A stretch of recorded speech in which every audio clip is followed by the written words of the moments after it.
अभिगत विषयान् तरच्चटारे उपनिषदामुखमान मात्रभोगः अभिचपुनवता तथैकशेषी मधुरगभिहृदये ममाविरस्तु வேறொன்றும் நான் அறியேன் வேதம் தமிழ் செய்த மாறன் சடகோபன்வன் குருகூறு ஏரியங்கள் வாழ்வான் எந்நேத்தும் மதுரகவியார் எம்மையாழ்வார் அவரே அரண். ஸ்ரீ வைஷ்ணவ சம்பிரதாயத்திலே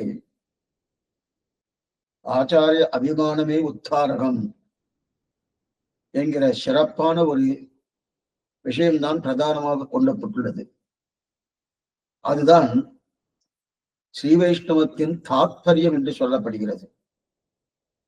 மேலெழுந்தவாறே அர்த்தத்தை பார்க்கறச்சே பகவானுக்கு நான் தாசன், பகவானுக்கு நான் அடிமை என்கிற நிலை நன்னா புலப்படுகிறது. ஆனால் ஆந்தரிகமாக அதோட உள்ளுரை பொருளாக அதோடைய தாத்பரியமாக நம்ம பார்க்கும்போது அவன் அடியார்க்கடிமை என்கிற விஷயத்தைத்தான் பிரதானமாக ஸ்ரீ வைஷ்ணவ சம்பிரதாயத்திலே கொண்டுள்ளது. ஆனால் இது சாஸ்திர சம்மதமா? சாஸ்திரம் ஒரு மானிடரை, ஒரு பக்தனை அதை போய் பெரிய வைபவமா கொண்டுள்ளதா சாஸ்திரம்னா? பகவானுடைய வாக்கியமே இருக்கு. அவரே தெரிவிக்கிறார், பக்தர்களுக்காகத்தான் நான், பக்தர்களை பூஷிப்பாய், என்னளவாது பக்தர்களை பூஷிப்பாய். அந்த இடத்துல பெரியவாச்சமுடைய வியாக்கியானம் ஆச்சரியமான வியாக்கியானம். என்னளவாது பூஜிப்பாய்ன்னு சொன்னா அப்ப என்னன்னு சொல்லணும்? அப்ப ஒண்ணு வேண்டாம், ஒரு பூஜிக்கிற மாதிரி அப்படி அர்த்தம் இல்லை. என்னை காட்டிலும் மேம்பட்டதா பூஜிக்கணும், குறைஞ்சபட்சம் என்னளவு, அதைத்தான் அங்க தெரிவிக்கிறார். அதே போல அந்த ஆச்சாரிய அபிமானமே உத்தாரகம் என்று காட்டுவதற்காகவே ஆச்சரியமான கிரந்தம் வாய்த்த திருமந்திரத்தின் மத்தியமமாம் பதம் போல் சீர்த்த மதுரகவி செய்கலையை ஆர்த்தபுகள் ஆரியர்கள் தாங்கள் அருளிச் செயல் நடுவே செய்வித்தார் தாத்பரியம் சேர்ந்து என்று சொல்லப்படுகிற அந்த கண்ணில் செலுத்தாமை கிரந்தத்தை அனுபவித்துக் கொண்டிருக்கிறோம் பகவத் விஷய காலக்ஷேபத்திலே. அதிலே நேற்றைய காலக்ஷேபத்திலே பெரியவாச்சான்படி அவதாரிகை ஆரம்பித்தோம். அந்த அவதாரிகளே திரைகுண்ய விஷயா பேதாக என்கிற ஒரு சப்தத்துக்குண்டான அர்த்தத்தை நம்ம பார்த்தோம். அப்படின்னா வேதங்கள் முக்குணத்தவர்களுக்கு உபதேசம் பண்ணுகிறது. ஏன் சுவாமி சாத்விக சிரத்தையோடு இருக்கிறவர்களுக்கு பண்ணா போறாதா? மற்றதெல்லாம் தேவையான்னா வேதத்துக்கு யாரையும் விடுவதற்கு அவருக்கு மனசு இல்லை. அவளையும் நாஸ்திகனையும் ஆஸ்திகன் ஆக்கணும். அப்ப நாஸ்திகனை ஆஸ்திகனை ஆக்கணும்னாலே அவனை கொண்டு போய் ஒரு ஆஸ்திக நிலையில கொண்டு வந்து இங்க வந்துடுன்னா வரமாட்டான். அவனுக்கு நாஸ்திக தன்மையையே ஊட்டி அந்த நாஸ்திகத்தில் இருக்கக்கூடிய ஒரு குறைய சொல்லி மேற்கொண்டு அவனுடைய விருப்பத்திலேயே ஆஸ்திகமாக தன்மை வரவேற்க வேண்டியதுதான் சாஸ்திரத்துக்குண்டான வேலை. ஆனாதான் முக்குணத்தவர்களுக்கும் சாஸ்திரம் பூர்ணமாக சொல்லி இருக்குது. அதை நேற்று நம்ம பார்த்தோம். திரைகுண்ய விஷயா வேதாக அப்படின்னா திரைகுண்யம் என்ன, சத்துவகுணம் என்ன, ரஜோகுணம் என்ன, தமோகுணம் என்ன, இது முக்குணத்தவர் குறிக்கிறது. அப்ப 3 குணங்களை உடையவர்களே வேதங்கள் வரும். ஆனா முக்குணத்தை பற்றி வேதங்கள் போதாது. கொஞ்சம் நல்லா புரிஞ்சுக்கணும். அடைய நேற்று கூட சொன்னேன். அப்பனா வேதத்துக்குள்ளேயே தமோகுணம், ரஜோகுணம், சத்துவகுணம் இருக்கானா? அதுல இல்லை. ஆனா முக்குணத்தை பற்றினவர்களுக்கு வேதம் உபதேசிக்கப்படுறது அப்படின்னு தெரிவிக்கிறார். அதற்கு அதே போல சம்ஸ்கிருத வேதத்துல இது உண்டு. சம்ஸ்கிருத வேதாந்தம் இல்லை. அதை வச்சுட்டா சாஸ்திரம் என்ன சொல்லிட்டு அதான் பிரம்மசூத்திரம் சொல்றது. பிரம்மசூத்திரத்துக்கு உபனிஷத்து வாக்கியம் தான் பிரம்மசூத்திரம். அந்த பிரம்மசூத்திரத்துக்கு போதாயன விருத்தி கிரந்தம் சொல்றது. அந்த போதாயன விருத்தி கிரந்தத்துக்கு தான் அந்த ஸ்ரீபாஷ்யம் எதே பாஷ்யக்காரன் சொல்லி ராமானுஜரி ஸ்ரீபாஷ்யம். அந்த ஸ்ரீபாஷ்யத்துக்கு சுதப்பிரகாசகாச்சாரிய சுதப்பிரகாஷ்கை என்கிற வியாக்கியானத்தை அனுகரித்தான் தெரியுது. அன்னைக்கு இதெல்லாம் இதுக்காக சொல்லிட்டு இருக்கேன்னா அந்த மாதிரி ஒரு தாற்பயம் சொல்லப்பட்டிருக்குன்னு தெரிகிறேன். இப்ப இதெல்லாம் இருக்க செய்து இப்ப சாஸ்திரமே என்ன பார்க்கணும்னா சாஸ்திரம் ஐஸ்வர்யத்தை விதிக்கிறது, கைவல்யத்தை விதிக்கிறது, மோட்சத்தையும் விதிக்கிறது. இது மூணுமே விதிக்கிறது. சாஸ்திரம் ஐஸ்வர்யம்னா சரீர அனுபவத்துக்காக, கைவல்யம்னா ஆத்ம அனுபவத்துக்காக, மோட்சானம்னா பகவத் அனுபவத்துக்காக. இந்த மூன்றையுமே சாஸ்திரம். அப்படின்னா மூணையும் விதிக்கிறதுனா சாஸ்திரம் சரீரத்தை தான் பார்க்கிறது. அப்ப சரீரத்தை பார்க்கறது என்ன? அவனவனுக்குண்டான அதிகாரத்துக்கு தகுந்தாற் போலே, அவனவனுக்குண்டான அதிகாரத்துக்கு தகுந்தாற்போல். அப்படின்னா முதல்ல பிறப்பை பார்க்கும் சாஸ்திரம். சாஸ்திரம் முதல்ல பிறப்பை காரணம், அந்தந்த வர்ணத்துக்கு தகுந்தா போலே அதிகாரம். அதன் பிறகு என்ன பண்ணா, இவருக்கு விருப்பம் எதிர இருக்கு அப்படின்னா, விருப்பம் எதிர இருக்குன்னா இந்த வர்ணத்துல பிறந்திருக்கார், அப்ப மேல் வர்ணத்துக்குண்டான விருப்பம் எனக்கு வரலாமான்னு வர முடியாது. ஆனா அதுக்குள்ளேயே நிறைய பாகுபாடுகள் பிரிவுகள் இருக்கணும். அதுல இவருக்கு எதுல விருப்பம் இருக்குன்னு பார்க்கணும். அது மட்டுமல்ல, ரெண்டாவது இவர் இந்திரியங்களை அடக்கக்கூடிய சக்தி இருக்கான்னு பாக்குறது. இந்திரியங்களை அடக்கக்கூடிய சக்தி இருந்தா அது வேற மாதிரி பார்க்கும். அந்த சக்தி இருந்தா அதற்கு தகுந்தப்பதான் சாஸ்திரம் எந்த கர்மத்தை இவனுக்கு விதிக்கணும் சொல்லணும். இப்படிப்பட்ட வேதத்தை பற்றினவர்கள் தான் யாரு? ரிஷிகள். நேற்று அதான் முதல்ல பதம்.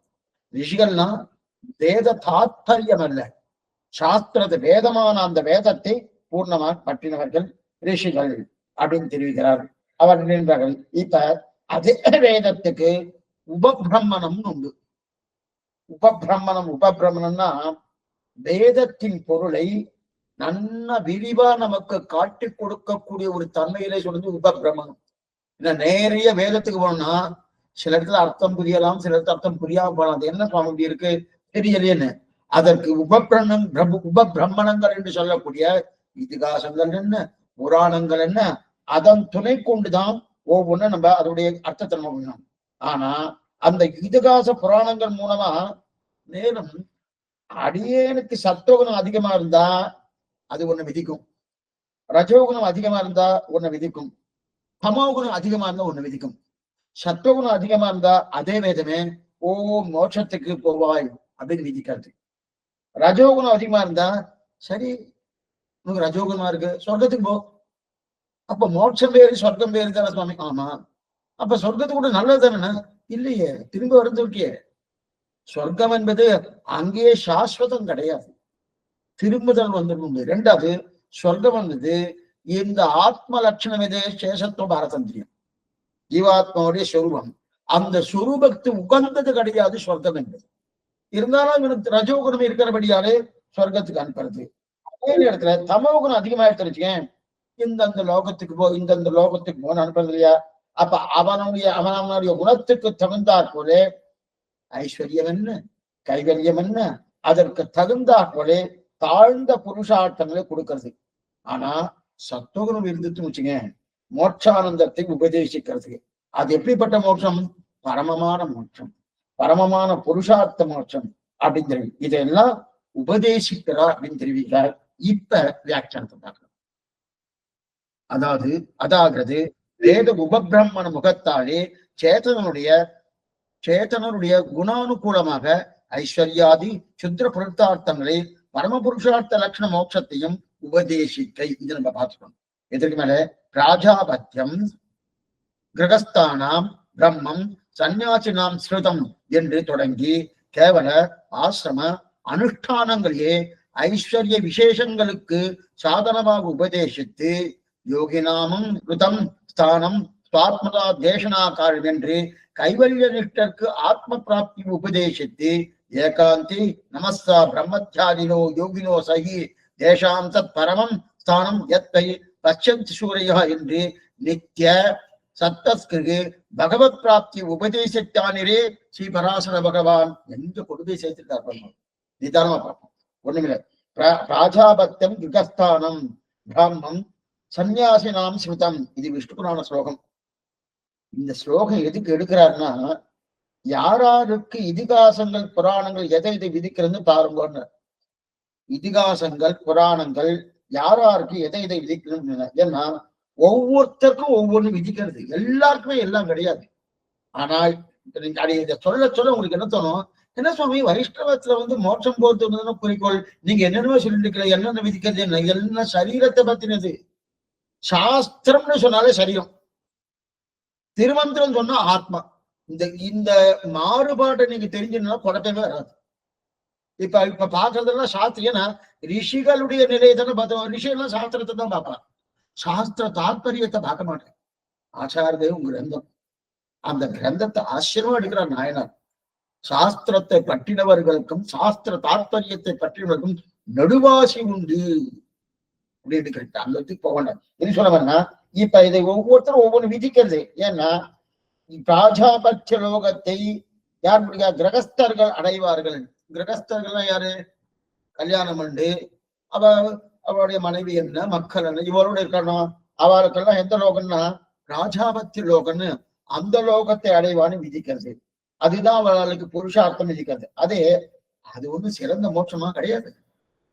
ராஜாபக்த லோகம் சிறந்த மோட்சம் அடையுது.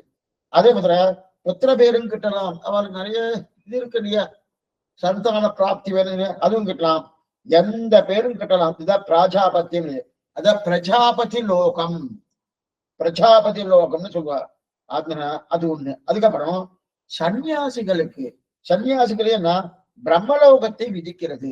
பிரம்மலோகம்னா ஸ்ரீவைகுண்டத்தில் இருக்கக்கூடிய அந்த லோகத்தை விதிக்கிறது. ஸ்ரீவைகுண்ட லோகம் சன்னியாசி ஏன்னா முற்றும் திறந்துவார்கள் இல்லையா, அந்த லோகத்துக்கு. மேலும் சந்நியாசம், ஆசிரமம், கிரகஸ்தம், ஆசிரமம், பிரம்மச்சரியாசிரமம், இந்த அந்தந்த ஆசிரமத்துக்கு அனுஷ்டானங்களுக்கு ஐஸ்வர்யம் உதயவானுக்கு ஆசிரமத்துக்கு தகுந்தவரை அனுஷ்டானம் பண்ணி விதிக்கிறது. எக்ஸலண்ட். நான் எந்த வர்ணத்துல பிறந்தேன், எந்த ஆசிரமத்துல இருக்கிறேன், அதற்கு தகுந்தாற்பால்தான் சாஸ்திரம் விதிக்கும். நான் ஒரு வர்ணம் இருக்கேன்னு வச்சுக்கோ, புரியத்துக்கா சொல்றேன், பிராமண வர்ணம் வச்சுக்கோ.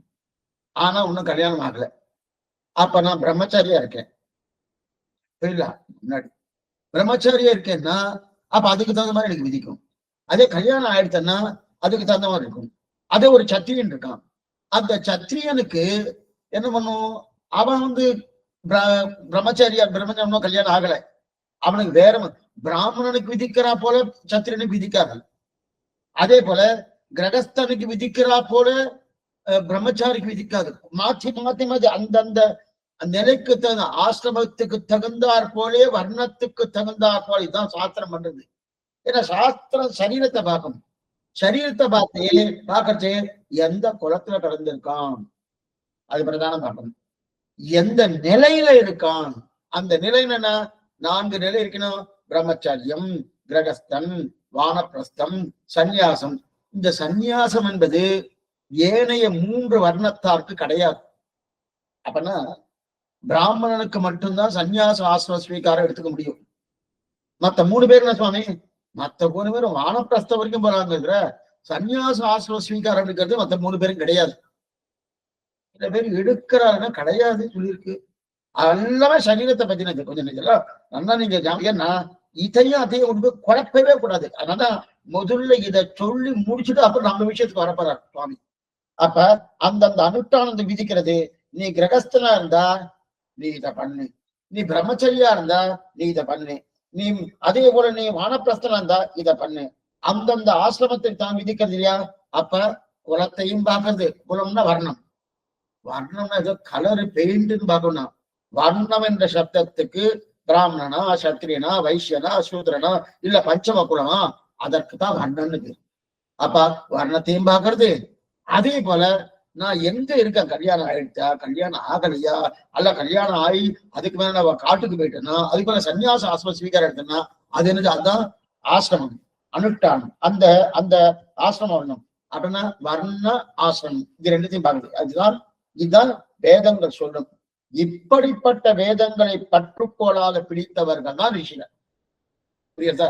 அப்ப ரிஷிகள் இப்படிப்பட்ட ஏகங்களை பற்றுக்கோளாக இதை நல்லா மனசுல வாங்கிக்கிறீங்க. இதை வாங்கின்றத இதனாலதான் அந்த ரிஷிகளை காட்டிலும் ஆழ்வார்கள் மேம்பட்டவர்கள் அப்படின்னு சொல்றாங்க. இதான் ரிஷிகள். சரி, இனி ஐஸ்வர்யத்தை தாண்டி கைவல்யார்த்தையை செலுவிக்கிறார். இது வரைக்கும் பார்த்தது ஐஸ்வர்யத்தை. ஐஸ்வர்யத்தினா சரீரத்தை பார்க்கிறோம். சரீரத்தை பார்த்து சரீரத்துக்கு எது எது தெரியல. இந்த ஊர்ல இருக்கணும்னா சரீரம் இருந்தா தான் உண்டு. சரீரம் தானே. ஏன் பகவான் அடையணும்னா சரீரம் இல்லைன்னா அடைய முடியாது. வெறும் ஆத்மா மட்டும் இருக்க சுவாமி அடைய முடியுமானா? சரீரம் வேணும். ஆனா அந்த சரீரம் கொடுத்ததுக்கு அப்புறம் தான் எல்லா வம்பும் வருது. என்ன வம்புன்னா, இது எதுக்கு பகவானை அடைவதற்காக கொடுத்த உடனே இது சரீரத்துக்காக, இந்த சரீரம் எனக்காக ஆத்மாவுக்காக நினைச்சிட்டு இந்த சரீர அனுபவமே அனுபவமே நினைச்சு அனுபவிச்சிருக்கணும் இருக்கட்டும். இப்ப ஐஸ்வர்யத்தை தாண்டி கைவல்யத்தை சொல்றாரு. யோகிகளின் அமர்த்தானஸ்தானம். ஒரு நிமிஷம், அதான் தெரியும். யோகிகளின் அமர்த்தாஸ்தானம்னா திரும்பி வருதல் இல்லாத கைவல்ய மோட்சம். ஐஸ்வர்யம் இருக்கு இல்லையா, ஐஸ்வர்யம் நம்ம சரீர அனுபவம். இந்த சரீர அனுபவம் வந்து எனக்காக போயிடும். ஆனா கைவல்ய அனுபவம் வந்து போகவே போகாது, திரும்பதனே இல்லாது. அநேகமா மோட்சத்துக்கு போனா எப்படியோ, சீவைகளும் போனா எப்படியோ, அந்த நிலைதான் எது கைவல்ய அனுபவம். அப்ப அது நல்லா இருக்க சுவாமின்னா அது ஒத்துக்கலையே, சம்பிரதாயம் ஒத்துக்கலையே. சரீர அனுபவம், ஆத்மா அனுபவம்னா கேவல அனுபவம். தன்னை தானே அனுபவிப்பது, தன் ஆத்மா தானே அனுபவிப்பது, அது சம்பிரதாயத்துல ஒத்துக்கொள்ளப்படவில்லை. பகவான் தான் நம்மை அனுபவிக்கணும், நாம் பகவான் அனுபவிக்கணும் தவிர அதை விட்டுட்டு தன்னைத்தான ஒரு ஆணும் அனுபவிச்சா அப்படி, அதுதான் கைவல்ய அனுபவம். ரொம்ப கேவலமான அனுபவம் அப்படின்னு தெரியும் இல்லையா? அதான் அதே இருக்கு. அதே அதுல விருப்பம் யாராருக்கு இருக்கோ அவளுக்கு அந்த தன்மை சாஸ்திரம் விதிக்கிறது. கீதையில நிறைய எடுத்திருக்கார் கண்ணன் பெருமான். அப்ப அதையும் விதிக்கிறது. இதன் பிறகு மோட்சத்தை சொல்றது. ஆக ஐஸ்வர்யம் என்று சொல்லக்கூடிய சரீர அனுபவம், அடுத்து ஆத்ம அனுபவம் என்று சொல்லக்கூடிய இது கைவல்யார்த்தி. இப்ப மோட்சானுபவம். மோட்சானுபவம் என்ன சுவாமி? நித்தியசூரிகள்லாம் எந்த ஸ்தானத்தை விடாம பத்தின்னு இருக்காரோ எப்பவுமே பார்த்துட்டு இருக்கா. சதாபசந்தி சூரையகா, அந்த ஸ்ரீமன் நாராயண பார்த்துட்டே இருக்கா இல்லையா? அந்த ஸ்தானத்தை, உயர்ந்த ஸ்தானத்தை தான் ஸ்ரீவைகுண்டம், அந்த ஸ்ரீவைகுண்டத்தை தான் பிரம்மத்தை தியானம் பண்ணுகிறான். அதாவது பரமை காந்தி, அதாவது ஏகாந்தி. ஏகாந்தி ஏக அந்தி. ஏகாந்தி அப்படின்னா அந்தனா முடிவு, ஏக அந்தம் ஒரே முடிவு. ஒண்ணு ஏகாந்தி இன்னொன்னு நினைக்கிறோம். ஏக அந்தி அப்படின்னா அந்தம்னா முடிவு, ஏக அந்தம் அப்படின்னா ஒரே முடிவு. அப்படின்னா ஒரே முடிவான்னா நமக்கெல்லாம் ஒரே முடிவு கிடையாது. காட்சம் போலாமா வேண்டாமா, வரமா இருக்கு, இல்ல தூரமா இருக்கு, அவா வரேன்னு சொன்னாலே இருக்கலாமா, ஏதோ ஒரு மாத்தி பேசிட்டு இருக்கோமோ. ஆனா அந்த மாதிரிலாம் ஒரே முடிவா இருக்கிறதுனோ, அந்த நமக்கு 4-5 முடிவு வரும். இதை பண்ணலாமா, அதை பண்ணலாமா, இப்படி பண்ணலாமா, அப்படி பண்ணலாமா, எச்சரிக்கையை பார்த்துட்டு இருக்கோமானோ அதெல்லாம். ஆனா அந்த சந்தேகம் போகவே அப்படி இருந்துருக்கு இல்லையா? ஆனா ஒரே முடிவோடு இருக்கிறது இல்லையா? அந்த ஒரே முடிவு அதுதான் ஏகாந்தன்னு பேரு. அவர்தான் ஏகாந்தின்னு சொல்லுவார். ஒரே முடிவோடு இருப்பவர் தான் ஏகாந்தி. அதுலயும் பரமை காந்தின்னு ஒண்ணு இருக்கு. பரமை காந்தி, பரமை காந்தின்னா அது சுருக்கமா ஒரே அர்த்தத்துல இருப்பார். ஆனா அதுலயும் நல்லா சுருக்கமா இருப்பார். அவளுக்கு பரமை காந்தின்னு பேரு. அப்ப இது என்ன சுவாமி பரமை காந்தினா ஆச்சாரத்தின் பத்தினா பரமை காந்தி இருக்கட்டும். அப்படி இருக்க அவர்கள் பகவானை தவிர மற்றொன்று நினைக்க கூட மாட்டார். அப்படி கூட ஏகாந்திகள் பரமை காந்திகள் சொல்ற. ஆக ஒன்றே ஒன்று முடிவுகள் எப்போதும் பிரம்மத்தை தியானம் பண்றாங்க யோகிகள். அந்த ஸ்தானத்தை நித்தியசூரிகள் எப்பவுமே அந்த பகவானுடைய நிலையை வைத்த கண் வாங்காமல் பார்த்துட்டே இருக்காளியா. அதான் சதாபசந்தி சூரையகா என்கிறது சாஸ்திரம் சொல்லியா. அந்த நித்தியசூரிகள் விடாமல் பார்க்கும் ஸ்ரீவைகுண்டர் இல்லையா, அந்த ஸ்ரீவைகுண்டமே இவர்களுக்கு ஸ்தானம். யாரு? பரமே காந்திகளுக்கு ஸ்தானம்னு பார்த்தோம். ஆக விஷ்ணு புராணத்தில் என்னன்னா பராசர மகரிஷி இருக்கார், விஷ்ணு புராணம் பண்ணிருக்கார். அவர்னா யாராருக்கு என்னன்னு சொல்றாரு பாருங்க. விஷ்ணு புராணம் எல்லாமே சரீரத்தை, சாஸ்திரம்னு வந்துட்டுனா சரீரம் தான். சாஸ்திரத்துக்கு சரீரத்தில் நோக்கு, திருமந்திரத்திற்கு ஆத்மாவில் நோக்கு. அப்படின்னா திருமந்திர சாஸ்திர தாத்பரியம் இருக்கட்டும். அப்படி இருக்க செய்து இப்ப விஷ்ணு புராணத்தை பராசர மகரிஷி யாராருக்கு என்னன்னு சொல்றா பாருங்க. ராஜாபத்தியம் கிரகஸ்தர்களுக்கு அப்படின்னா கிரகஸ்த தர்மத்தில் அவர்களுக்கு என்ன ராஜாபத்தியம் பார்த்தோம்னா பிரஜாபதி லோகம், அந்த லோகத்தை கொடுக்கறது. அதே பிரம்மலோகம் யாருக்கு? சன்னியாசிகளுக்கு பிரம்மலோகம் தான் ஸ்ரீவனம். அதே கைவல்ய நிஷ்டனுக்கு யாரு? கேவலம். கேவலம்னா கேவலம் ரெண்டு அர்த்தம். கேவலம்னா ஒன்று மட்டும்னு அர்த்தம் உண்டு. கேவலம் நாம கேவலம் நினைக்கிறது என்ன, அது ரொம்ப தாழ்ந்தன்னு நினைக்கிறோமோ. ஆனா சம்ஸ்கிருத பாஷையில கேவலம்னா அது மட்டும்தான் அர்த்தம். அதே போல எப்படின்னா அவனுக்கு ஆத்மாவை தவிர தீம் பார்க்க மாட்டான். அப்ப கைவல்யனுக்கு கேவலம் போகணும் இல்லை, கேவல லோகம் என்ன, ஆத்மலோகம், அங்க போகணும். அதை பிரம்ம பிராப்தி காரனுக்கு உயர்ந்ததாக இருக்கக்கூடிய ஸ்ரீவைகுண்டம் அப்படின்னா, அப்ப யாருக்கு வைகுண்டத்தை உபதேசிக்கிறான்டா, நித்தியம் சத்தகுணத்தோடு இருக்கிறார்கள்வா, அவளுக்குதான் வேற வைகுண்ட பிராப்தின்னு சொல்றது. வைகுண்ட பிராப்தின்னு சொல்றது. இப்ப ரஜோகுணம் தமோகுணம் கலசம் இல்லாமல் சாத்விகனாக இருப்பவனுக்கு தான் பெருமாளை அடைய உபதேசிக்கிறார் பராசர மகரிஷி. ரஜோகுணமும் இருக்கப்படாது, தமோகுணமும் இருக்கப்படாது, சத்துவகுணமே இருக்கு. அந்த சத்துவகுண நிச்சயோடு இருக்கக்கூடியவனுக்கு தான் பெருமாளை அடைவதற்குன உபதேசம் விஷ்ணு புராணம் தெரிவிக்கிறது, பராசரம் தெரிவிக்கிறது. எல்லாம் எதற்காக சொன்னா, ரிஷிகளுடைய நிலை யாதுன்னு விளக்கிறார். ரிஷியுடைய நிலை யாதுன்னு விளக்கிறார். அவர்கள் வேதத்தை பற்றினவர்கள். அந்த வேதத்தை பற்றினவர்கள், ஏன்னா பூர்வபாகம் உத்தரபாகம் வேதத்தில் ரெண்டு இருக்கு. பூர்வபாகத்தை பற்றி ஆசிரம தர்மம் என்ன, வர்ண தர்மம் என்ன, வேறுபாடு என்ன, சரீரம் என்ன, இதையெல்லாம் பார்த்து இருப்பவர்கள் தான் ரிஷிகள். அப்படின்னு 4 விஷயம் சொன்னோம்னா, ஆசிரம தர்மம், வர்ண தர்மம், வேறுபாடு, சரீரம். இந்த 4 பார்த்துட்டோம்னா, ஓ இதான் ரிஷிகள் நிலையான்னு தெரியும். ஏன்னா ஆசிரம தர்மம் என்னது, நான் எந்த நிலையில இருக்கேன் அப்படின்னா 4 ஆசிரமங்கள் இருக்கணும். பிரம்மச்சரியம், கல்யாணம் ஆகிறதுக்கு முன்னாடி, கல்யாணம் ஆன பிறகு, கல்யாணம் ஆன பிறகு நான் ஒரு சன்னியாசி இருக்கக்கூடிய நிலையை நான் எடுத்துட்டேன்னா அதுக்கு வானப்பிரஸ்தன்னு பேரு. ஆனா சன்னியாசி இல்லை அப்படின்னா அடி இங்க இருக்க மாட்டேன், நாட்டில் இருக்க மாட்டேன், காட்டுக்கு போயிடுவேன். காட்டுக்கு போய் தனியா இருந்துட்டு இருப்பேன், அதுக்கு வானப்பிரஸ்தன் பேரு. அதுக்கப்புறம் சன்னியாச ஆசிரமம். இது ஒரு நிலையில இருக்கிறது. இது இந்த 4 நிலையும் பிராமணனுக்கு உண்டு. மற்ற 3 நிலையும் பிராமண தவிர 3 வர்ணங்கள் இருக்கணும், சத்திரிய வைசிய சூத்ர, அவளுக்கு உண்டு. அதனால இந்த சரீரத்தை பார்த்து, ஆசிரமத்தை பார்த்து, அப்புறம் சரீரத்தை பார்த்தோம்னா குலத்தை பார்த்து, ஆசிரமம்னா எந்த நிலையில இருக்கான் அதை பார்த்து பார்த்து பார்த்து பார்த்து அதுக்கு மேல வேறுபாடு. ஓ இவா இவா இவா இந்த ஜாதி, இவ இந்த ஆசிரமத்துல இருக்கா, இவ இந்த ஜாதி, இவ இந்த ஆசிரமத்துல இருக்கா அப்படின்னு சொல்லணும். இதெல்லாம் எதை பார்த்து சொல்றோம், சரீரத்தை பார்த்து சொல்லணும். அப்படி இருப்பவர்கள் ரிஷிகள்.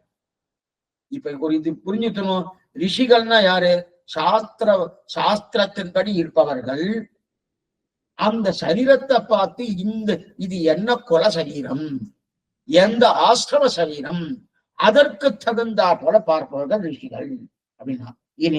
இனிமே இந்த ரிஷிகளை காட்டிலும் ஆழ்வார்களுக்கு இருக்கக்கூடிய ஏற்றம் சொல்லப்படுற இனிமே நம்ம விஷயம் இது இருக்காத்தியா. ஆக இனி வியாக்கியானத்தை வாசி. இனி ரிஷிகள் காட்டில் ஆழ்வார்களுக்கு நெடுவாசி உண்டு. எங்கனே எண்ணில் வேத தாத்பரியமாய் உத்தம புருஷார்த்தமான பகவத் பிராப்தியிலே நெட்டராய் பிறர்க்கு உபதேசிக்கும் இடத்திலும் சாத்திர சித்தமான ஐஸ்வர்யாதிகளை சாட்சியமாக உபதேசிக்கிறவர்களே இவ்வாழ்வார்களுக்கு மதுரை ஆழ்வாருக்கும் நெடுவாசி உண்டு. எங்கனே எண்ணில் இவ்விலட்சண புருஷார்த்தத்தை காற்றையான ததிய சேஷத்தின் அளவில் ஒன்று இவர் புகழ் நின்றார் ஸ்ரீ மதுர கவிகள். இது வரைக்கும் பார்த்தோம். இனி ரிஷிகளை காட்டிலும் ஆழ்வாருக்கு என்ன ஏற்றம்னா, வேதத்தின் தாத்பரியம் அப்படின்னா வேதத்தின் நேரடியான பொருள், வேதத்தின் தாத்பரியம். வேதத்தின் வேதம் ஒவ்வொன்று சொல்லிண்டே இருக்கும். அப்படின்னா இது இப்படி சொல்லுங்க. ஆனா வேதத்தின் தாத்பரியம்னா பகவத் பிராப்தியே. அப்படின்னா பகவானை அடைவதே வேதத்தின் தாத்பரியம். ஆனா வேதம் என்ன பண்ணும்னா, இப்படி பண்ணும், அப்படி பண்ணும், இதை பண்ணும், அதை பண்ணும், அதை ஒவ்வொன்று சொல்லிட்டே இருக்கும் வேதம். பகவான் இல்லையா உண்டு, கூடவே இதையும் சொல்லிட்டு இருக்கும். இது பண்ணாதான் அது கிடைக்கும், இது பண்ணாதான் அது கிடைக்கணும். ஆனா வேத தாத்பரியம் என்ன பண்ணா, பகவத் பிராப்தி, பகவான் அடைவது. அது சந்தேகம் இல்லை அப்படின்னா பகவான் அடைந்தால்தான் வேத தாத்பரியம். அப்ப எதற்காக சுவாமி என்ன பாருங்க, ஒரு கேள்வி வந்துச்சு. அப்ப எதுக்கு சுவாமி ஐஸ்வர்யத்தை உபதேசித்து, எதுக்கு கைவல்யத்தை உபதேசித்து கடைசியா பகவானை உபதேசிக்க வரணும்? நேரடியா பகவானே உபதேசிக்கலாமே. நேற்றுக்கு ஒண்ணு பார்த்தோம்னா ஒருத்தருக்கு சர்க்கரை வியாதி. அவரு தின்பண்டங்கள் என்னென்ன சர்க்கரை வஸ்துகள் என்னென்ன தின்பண்டங்கள் உண்டோ அதெல்லாம் முடிஞ்சு வச்சுட்டு அதெல்லாம் நீ சாப்பிடப்படாது, உனக்குன்னு தனியா வச்சிருக்கான் பார், அதை மட்டும் சாப்பிடுனா அப்ப அதை கொண்டு கோட்டமே. அதே போல இங்க வேதத்தின் தாத்பரியம் பகவான் அடைவது. அப்ப அது சாத்விக நிஷ்டனுக்கு அதை மட்டும் சொல்லிட்டா போருமானு. எதுக்கு சுவாமி என்னன்னோ கர்மங்களா இருக்கு, அதெல்லாம் சொல்லணுமா இதெல்லாம் பண்ணணுமா, அது வேத தாத்பரியம் இதுக்கு வாழம் பண்ணினான்னு கேள்வி வந்துருச்சு. அதெல்லாம் ஏன்னா இங்க எப்படி வந்துட்டணும், ஏன் பகவான் அப்படின்னு தோணுது. எதுக்குன்னா யாரா இருந்தாலும் அவன் ஆஸ்திகனா இருந்தாலும் சரி நாஸ்திகனா இருந்தாலும் கடைசியில பகவான்கிட்ட தானே வரணும்னா ஏன்னா அவன் எங்கேயாவது போனான்னு வச்சுக்க பிரயோஜனம் இல்லை. அவன் பகவான்ங்கிற வட்டத்துக்குள்ள இருக்கணும். அப்ப இங்க இருக்கிறவன்னா அவனை இழுத்து வச்சுக்கணும். இழுத்து வச்சு சில பேர்லாம் சில நிறுவனத்துல என்ன பண்ணுவாங்க,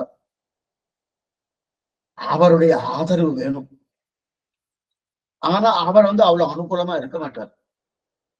அவருடைய அனுகூலத்துக்கு தகுந்தாற் போல அந்த நிறுவனத்துல இருக்கக்கூடிய அந்த முதலாளி என்ன பண்ணுவான், அவருக்கு இந்த சலுகையெல்லாம் கொஞ்சம் கொடுங்கோ, அவர் நம்ம கிட்ட நம்ம இதுக்கு வசத்துக்கு வந்துட்டோம், வந்ததுக்கு அப்புறம் அதை நம்ம மாத்திக்கலாம்.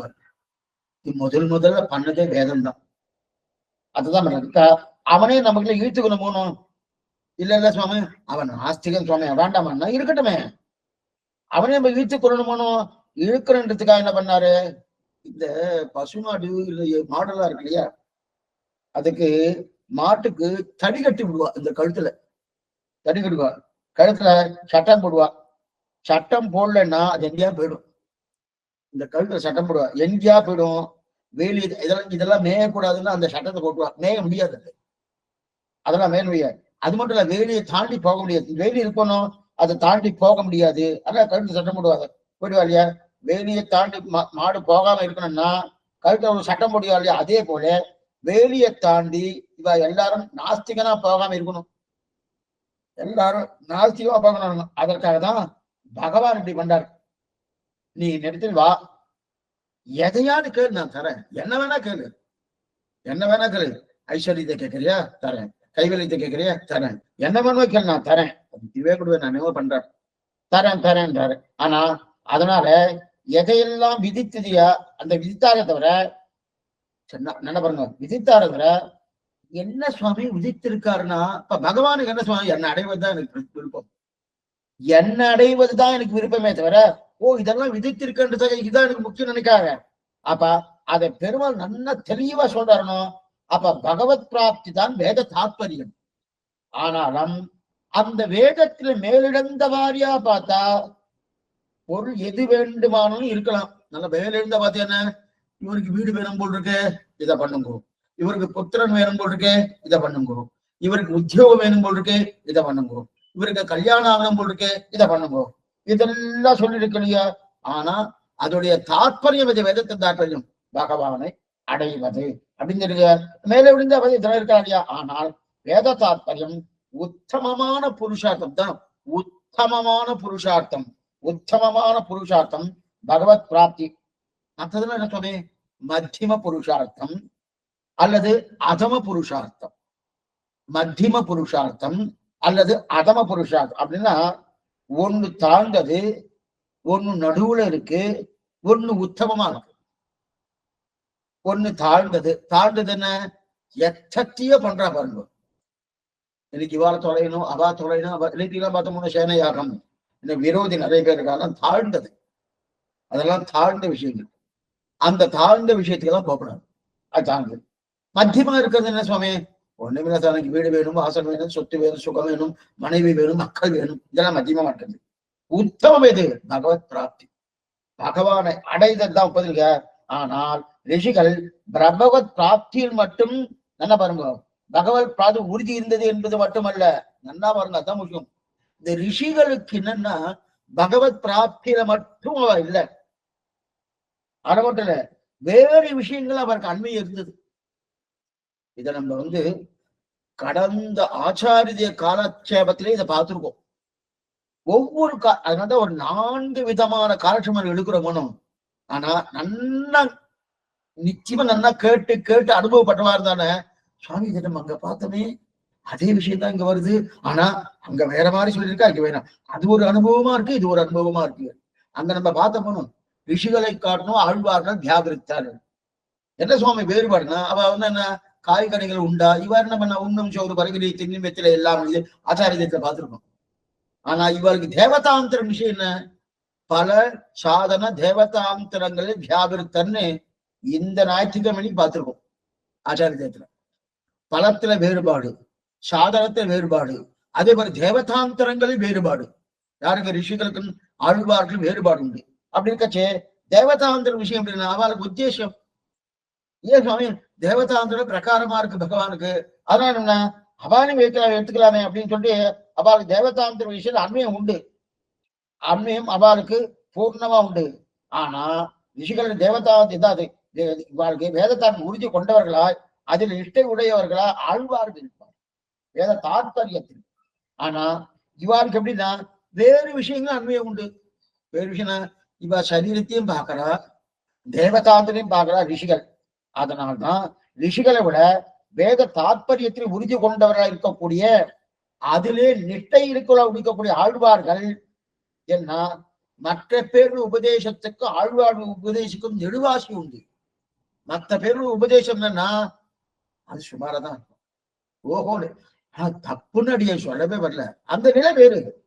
ஆனா ஒரு பரம ஸ்ரீ வைஷ்ணவன் ஒரு பிரபன்னன் அதான் தாண்டி வந்தாச்சு. உடனே என்ன கேட்பான்னா அதுவும் வேதம் தானே சுவாமி, இவா சொல்றது வேதம் தானே, ரிஷிகள் வேதத்தை தான் சொல்றா, வேதத்தை அடிப்படையா கொடுத்துன்னு தப்பா சொல்றா ஒண்ணும் இல்லையே, அதையும் எடுத்துக்கிறேன்னா அந்த வகுப்பை தாண்டியாச்சு. அதெல்லாம் முதல் வகுப்பு, 2ஆம் வகுப்பு, 3ஆம் வகுப்பு, பிரபன்னன்ங்கிற வகுப்புக்கு வந்துட்டேன்னா இப்ப நான் 10வது வந்துட்டேன். 10வது வந்துட்டேன். இல்ல நான் 2வது வகுப்புல நிக்கிறேன்னா பைத்தியம் அர்த்தம். ஆனா நாமே போன ஜென்மாலையோ அதுக்கு முன்னாடி ஜென்மாலையோ எப்போ அந்த வகுப்புலயே இருந்திருக்கலாம். உடனே அந்த வகுப்பை தப்புன்னு எல்லாம் சொல்லக்கூடாது, கொஞ்சம் ஜாகிரதையா அடைய சொல்றேன். அந்த ஏன்னா நாமே இருந்திருக்கலாமே, அங்க இருந்துதான் வந்து அடியடியே சேர்த்தான் சொல்றேன். ஓ பிறந்ததுல இருந்து நான் இப்படிதான் இருக்கேன். பிறந்ததுன்னா இந்த முதல்ல எப்ப இந்த ஆத்மா சரீரம் எடுத்துக்கணும், இந்த சரீரத்தை விட்டு அந்த சரீரத்திலிருந்து நான் வந்து பகவானை தான் பார்த்துன்னு சொல்ல முடியுமா? கிடையாது. இந்த ஜன்மால பகவத் அனுகிரகத்தால ஆச்சார கடாட்சத்தால அவன் திருவிடை தவிர மத்தொன்னு வேண்டாம்ங்கிற நினைவு இருக்குன்னு சொல்றேன். பூர்ணமா இருக்கான்னு தெரியாது. ஏன்னா திடீர்னு ஏதாவது வந்து டப்புன்னு மாறுறதனும் எதுக்கு சொல்ல வந்தேன்னா, அதனால ரிஷிகளுடைய நிலை வந்து தவறுன்னு சொல்ல முடியாது. அப்ப அந்த நிலை தவறு இல்லையே சொன்னா அதை நம்ம பின்பற்ற அவனா தாண்டியாச்சு. ஏங்க போகணும், போக வேண்டிய அவசியம் இல்லை, தாண்டியாச்சு. நல்லா புரிஞ்சுங்க.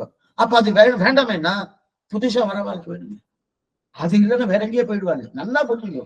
சாஸ்திரம் எவ்வளவு அழகா சொல்றது பாருங்க. இதத்தான் சனாதன தர்மம். எல்லாமே வேணும். ஆனா நான் எங்க இருக்கேன், எந்த நிலையில இருக்கேன், எந்த நிலையில இருக்கேன். சாமானிய ஒரு சேவார்த்தி சன்னதிக்கு போறார். சன்னதிக்கு போய் சேவிக்கச்சே பெருமாள் அங்கே இருக்கார், இங்க தூரத்துல இப்படி சேவிக்கிறார். அதே ஒரு அத்தியாபகர் அவர் சேவா காலத்துல உட்காரணும், 4000 சேவா காலம் இருக்கு. அப்ப இன்னும் கிட்டக்க போறார், சாமானிய சேவார்த்தியை காட்டிலும் இன்னும் கிட்டக்க போறார். அவர் அங்க நின்று உயர் உடையவன் சேவா காலம் பண்றார். அதே ஒரு பரிச்சாரகன்னா பெருமாள் திருவாராதனுக்கு என்னென்ன வேணுமோ அதுல எடுத்து கொடுக்க பரிச்சாரகர். அவர் இன்னும் இந்த அத்தியாபகரை காட்டிலும் கிட்டக்க இருக்கார். அவர் பெருமாள் திருவாராதனம் பண்ற அர்ச்சகர் பண்றாருன்னு அந்த அர்ச்சகர் பண்ணக்கூடிய ஒரு நிலையிலே அவர் அங்க போய் நிக்கிறார். நின்று ஒவ்வொன்றும் ஒண்ணு எடுத்து கொடுத்துட்டு இருக்கார். அதே அர்ச்சகர் பெருமாளையே தொட்டு எல்லா கைங்கரியும் பண்றார், பண்ணிட்டு இருக்காரு.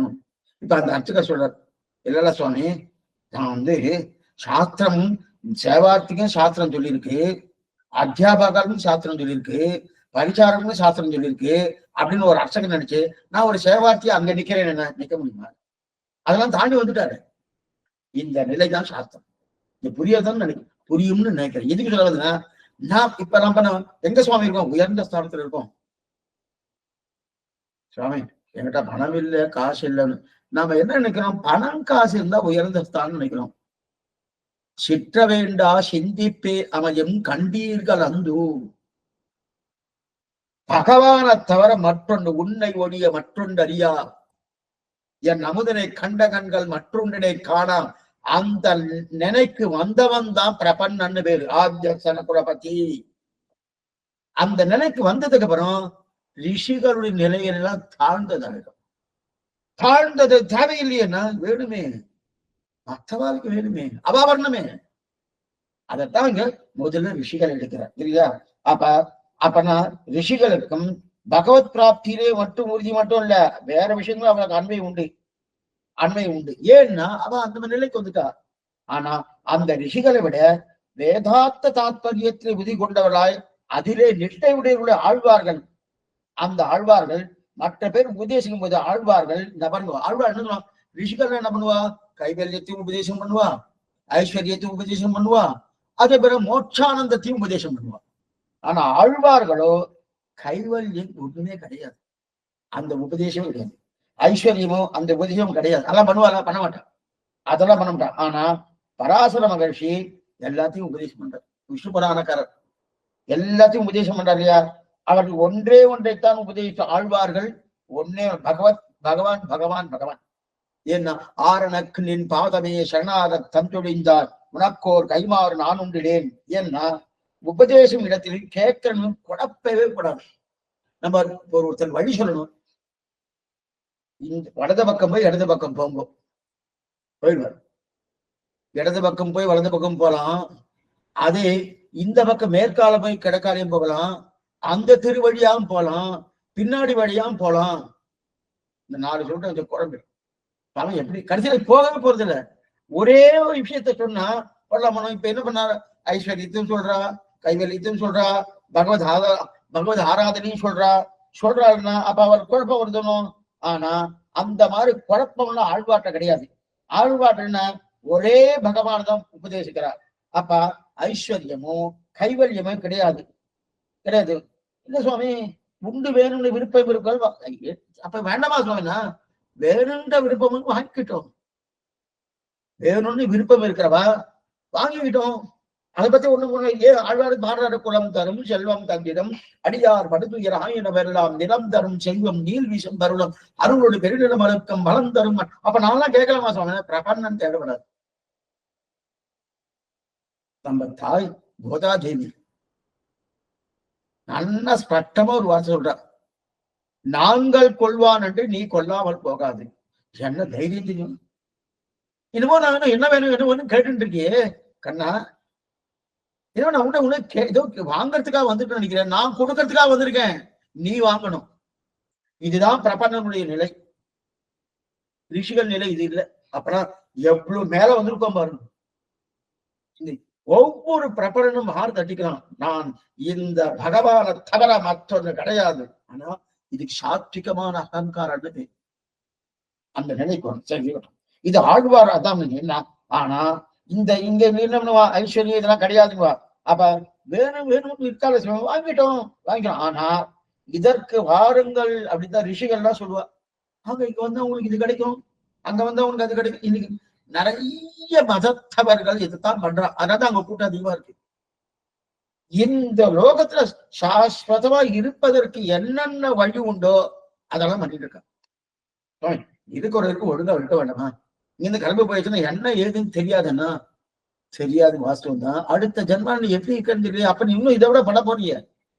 அதனால ஜென்மாவே வேண்டாம்னு இருக்கணுமோ, அதைத்தான் ஸ்ரீகிருஷ்ண சம்பிரதாயம் தெரிவிக்கிறது. சரி, அப்படி இருக்கச்சே வாங்க வந்து வாங்கிட்டு இல்லையா? ஆனால் ஆழ்வார்களோ ரிஷிகள் சொல்றதுலாம் தாழ்ந்தது, ஐஸ்வர்யமும் கைவல்யமும் தாழ்ந்தது, அதெல்லாம் தள்ளு என்பதுதான் ஆழ்வாருடைய பேச்சு. வேதம் சொல்லிட்டே சுவாமி, வேதம் சுவாமி ரிஷிகள்லாம் வேதம் சொன்னதை சொல்லாத சொல்லிட்டு இருக்காளா? வேதம் என்ன சொல்லித்தோ அதைத்தானே ரிஷிகள் சொல்லிட்டு இருக்கா. வேதம் சொல்லித்தோன்னா அது யாருக்கோ? தமோகுண நிட்டனுக்கு, ரஜோகுண நிட்டனுக்கு. இப்பதான் வந்துட்டே இருக்காரு அவரு. அவரை நேரம் வந்து சரணாதி பண்ணு கேட்டுக்கே வரமாட்டாரு. அவர் என்ன பண்ணுவாருன்னா முகத்தை திருப்பிட்டு போயிட்டே இருக்காரு. அவருக்கு என்ன தேவையோ அதை கொடுத்தாதானே வருவாரு. அதெல்லாம் ஒண்ணும் கிடையாது, நீ விசாரம் சரணாதி பண்ணு அப்பதான் அப்படின்னா நீயே வச்சுக்கணும், போயிட்டு இருப்பாரு. அப்ப அதற்காக ரிஷிகள் அங்க அந்த வாங்க சொல்றாரு. அது யாருக்கும். ஆனா ஆழ்வார் உபதேசம்னா சரி சுவாமி என்னது வேதத்தை தாண்டி வரணும். என்ன கண்ணனே அப்படிதான் சொல்றான். என்ன அர்ஜுனா சில பேர் நிறைய கத்துண்டா, வேதத்தை நல்லா கத்துண்டா, கத்துண்டு என்ன பிடிவாதம் பிடிக்கிறான்.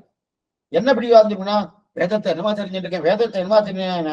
சரி சுவாமி வேதத்தை நல்லா அத்தியனம் பண்ணிட்டு நான் தான் வேதத்தை நல்லா கத்துண்டு இருக்கேன் என்ன மாதிரி அதுக்கு நிறைய பேர்லாம் இருக்கு, கனபாடிகள். அடையன் தவறுன்னு சொல்லல, அந்த நிலையெல்லாம் வேணும். இப்ப நாமே உபய வேதாந்தம் ஊவேன்னு போடுறோம் இல்லையா சம்பிரதாயத்துல, ஊவேன்னு போடாம அவள் வேதத்தை கத்துட்டு இருக்கிறாங்க உண்டு உண்டு. ஆனா அவெல்லாம் அதுல படிச்சுன்னு என்ன பண்றா, ஒரே புருஷார்த்தம். அவ நினைக்கிறா வேதத்தை நன்னா பிடிவாதமா படிச்சுட்டு குடிச்சுட்டு நன்னா கரகலாமாக நன்னா கத்துண்டு அவன் எது சும்மா புருஷார்த்தம் சொர்க்கத்துக்கு போறதான் புருஷார்த்தம். யோசித்தோ சொர்க்காம எஜேத்த, சொர்க்கம் போறதா புது புருஷார்த்தம். இது சொல்றது யாரு? கண்ணன் பெருமான் தெரிவிக்கிறார் அர்ஜுனனுக்கு. அர்ஜுனா இந்த மாதிரி பேசுறா, ஏன்னா வேதத்தின் உட்கருத்தே அவன் தெரியாம பேசுறா. வேதத்துல மேலிருந்த மாதிரியே பார்த்தா என்ன தெரியும், சரீரத்தை சொல்லணும். அப்ப இந்த சரீர அனுபவம் தானே வேணும். இப்ப சொர்க்கத்துக்கு போனா ஆத்மா அனுபவமா சரீர அனுபவமா? ஆத்மா அனுபவம் தான் இல்ல, சரீர அனுபவம் தான். அந்த சரீரம் ரம்பா திரத்மம் உருவசி மேனகா என்னெல்லாம் நல்லா நாட்டிய கச்சேரி பண்ணுவா, ஓஹோன்னு நல்லா பார்க்கலாம். அதுல மட்டும் இல்ல, இந்த சரீரம் எப்படி இருக்குன்னா எந்த வியாதியும் வராது. தேவ சரீரத்துக்கு எந்த வியாதியும் வராது. சுகர் பிபி எல்லாம் இருக்காதா சுவாமி? ஒண்ணு இருக்கு. அந்த சரீரம் இங்கே இருந்தா நல்லா இருக்குமாண்ணா? இங்க எல்லாம் உண்டு, இங்க இருக்கட்டும். அப்படி கட்சி அவன் கண்ணன் சொல்றான். அவ என்ன பண்றா, வேதத்தின் தாத்பரியமே என்ன தெரியுமா, சொர்க்கம் போகுது அப்படின்னு பிடிவாதம் பிடிச்சுட்டு இருக்கா. அவளுக்கு வேதத்தினுடைய உட்கருத்தை தெரியாம பேசுறா. நான் எதற்கு வேதத்தை கொடுத்தேன்னு அவளுக்கு தெரியல அர்ஜுனா. ஏன்னா அவர்கள் பேச்செல்லாம் எப்படி தெரியுமா இருக்கும், பூ பூத்தா போல இருக்கும். அவ பேச்செல்லாம் பூ பூத்தா போல இருக்கும். சில மரங்கள்லாம் இருக்கு, என்ன பண்ணும்னா வெறுமனே பூக்கும், ஆனா காய்க்காது, கனிக்காது. பழம் இருக்கணும் இருக்காது, ஆனா அதே மாதிரி ஒரு பூக்குறாம இருக்கும். சில மரங்கள் பூக்கு கூட பூக்காது, அப்படியே மரம் அப்படியே இருக்கும். அப்படியே இருந்து இல்லையா, இந்த மாதிரி இருக்கு இல்லையா, அதே மாதிரி காய்க்காது. அதே போல இங்க என்னன்னா அப்படிப்பட்ட மரங்கள் இருக்கணும். அதை போலதான் இவருடைய பேச்சு. பூ பூத்தா பல என்னமா பேசுறான்னு. ஏன்னா சிலருடைய பேச்சு வாக்சாத்துரியன்னு பேரு. அதுக்குன்னு ஒரு மதம் இருக்கு, லோகாயத்த மதம்னு பேரு. லோகாயத்த மதம் அப்படின்னு பேரு. அது என்னன்னா அந்த வாக்கு, அவ சொல்ற வாக்க பார்த்தாலே சப்தம், அவன் வாக்கால பேசுறானோ உபதேசம் பண்றானோ இதுதான் சொன்ன சரி, இந்த மதத்தை தவிர வேற எந்த மதமும் சரி கிடையாது அப்படின்னு சொல்ற அளவுக்கு அப்படியே மயக்குவாங்க. அதைத்தான் கண்ணன் சொல்றாரு. அந்த மாதிரி பேசுறாங்க பேச்சு. ஏன்னா இவர்கள்லாம் வேதாந்தத்தை ஒழுங்கா கற்கலே அர்த்தம். அர்ஜுனா அவெல்லாம் ஏன்னா எதை பின்பற்றணும்னு அவருக்கு தெரியல, எதை பின்பற்றணும் தெரியல அப்படின்னு தெரியல. உடனே அர்ஜுனன் கேட்கறான், எதை பத்தணும் எதை பார்க்கணும்னா, அதாவது வேதத்தை நல்லா கத்துண்டு வாதம் பண்றதுதான் அவன் விருப்பம். இது இப்படி இல்லை, இது இப்படி இல்லை, இது அப்படி இல்லை, அது அந்த வாதம் பண்றதுல வேதத்தை அர்த்தத்தை அனுஷ்டிப்பதில் விருப்பமே கிடையாது. நல்லா பாருங்க, இதான் முக்கியம். நம்ம ஸ்ரீவைஷ்ணவ சம்பிரதாயம்னா சாஸ்திர தாத்பரியம் எது, அத அனுஷ்டானத்தை கொண்டு வந்ததுதான் ரகசியத்திரயமே. இத ஒழுங்கா இன்னைக்கு புரிஞ்சுக்கிறவா ரொம்ப குறைஞ்சு போயிருக்கு. அந்த காலத்துல நல்லா புரிஞ்சுட்ட உடனே அத அனுஷ்டானத்தை கொண்டு வந்த நன்னா. வேத தாத்பரியம் எது, அந்த தாத்பரியம் அர்த்தம் இருக்கு இல்லையா, அந்த அர்த்தத்திலே அவளுக்கு அனுஷ்டத்துல அர்த்தம் அவளுக்கு விருப்பமே கிடையாது. அப்படி எதிரம்பு கோத்து கொண்டு என்ன பேசுவா, வாதம் பண்ற, இது இப்படி கிடையாது, அது இப்படி கிடையாது, நீ என்னமா பண்ணிட்டு இருக்க, அதெல்லாம் பண்ணப்படாத, ஏன் பண்ற அப்படின்னு இல்லையா. ரெண்டாவது, சொர்க்கத்தை தவிர வேற பலன் கிடையாது. அதுவே நீ மாத்திட்டா. என்ன மாத்திட்டாதுமா, வைகுண்ட ஏகாதசி சொர்க்கவாசல் திறப்பு. அநேகமா எல்லா தூர்தர்ஷிலையும் இந்த சப்தம் தான் வரும். அதே ஒரு 40 வருஷத்துக்கு முன்னாடி இந்த சப்தமே கிடையாது. என்னன்னா ஸ்ரீவைகுண்ட வாசல் தான் கொண்டு சொர்க்கம். ஏன்னா சொர்க்கம் பேரு ஸ்ரீவைகுண்டம் பேரு. இந்த அர்த்தம் கூட தெரியாம என்ன பண்ற, ஏன்னா அவெல்லாம் சரீரத்தை பாக்குறவன். சொர்க்கம் சொர்க்கம் சொர்க்கம் சொர்க்கம் திரும்புதல். அது ஒண்ணு நச்சபுனராவர்த்தத்தை கிடையாது. ஸ்ரீவைகுண்டது நச்சபுனராவர்த்த போனவா திரும்புவது கிடையாது. தெளிவிசும்பு திருநாடு, நலவந்தமில்லதோர் நாடு, அந்தம் அந்த அப்படிப்பட்ட நலம் என்று சொல்லக்கூடிய ஆனந்தத்துக்கு அந்தம் இல்லாத நாடு. ஆனந்தம் மேற்கொண்டு மேற்கொண்டு பெருகிட்டே இருக்கும். சொர்க்கம் அப்படி இல்லை. ஆனந்தம் இருக்குவே சுவாமின்னா எப்ப கீழ் வேறமோன்னு ஒரு ஞாபகம் வந்து வச்சுக்க, எங்க இருக்கும் ஆனந்தம்? ஆனந்தம் இருக்குமா? ஒரு ஒரு ஒரு ரூம்குள்ள அடி இருக்க, அங்க ஒரு மூலையில ஒரு பாம்பு இருக்கு, இது வரைக்கும் பார்க்கல. அப்படி உட்காந்து சாப்பிடணும் உட்காந்து சாப்பிட்டு இருக்கேன். சாப்பிட்டு இருக்கிறது ஒரு பாம்பு இருக்கு இல்லையாதான் தெரியாது. சாப்பிட்டு இருக்கேன், நான் தான் சாப்பிட்டு இருக்கேன்.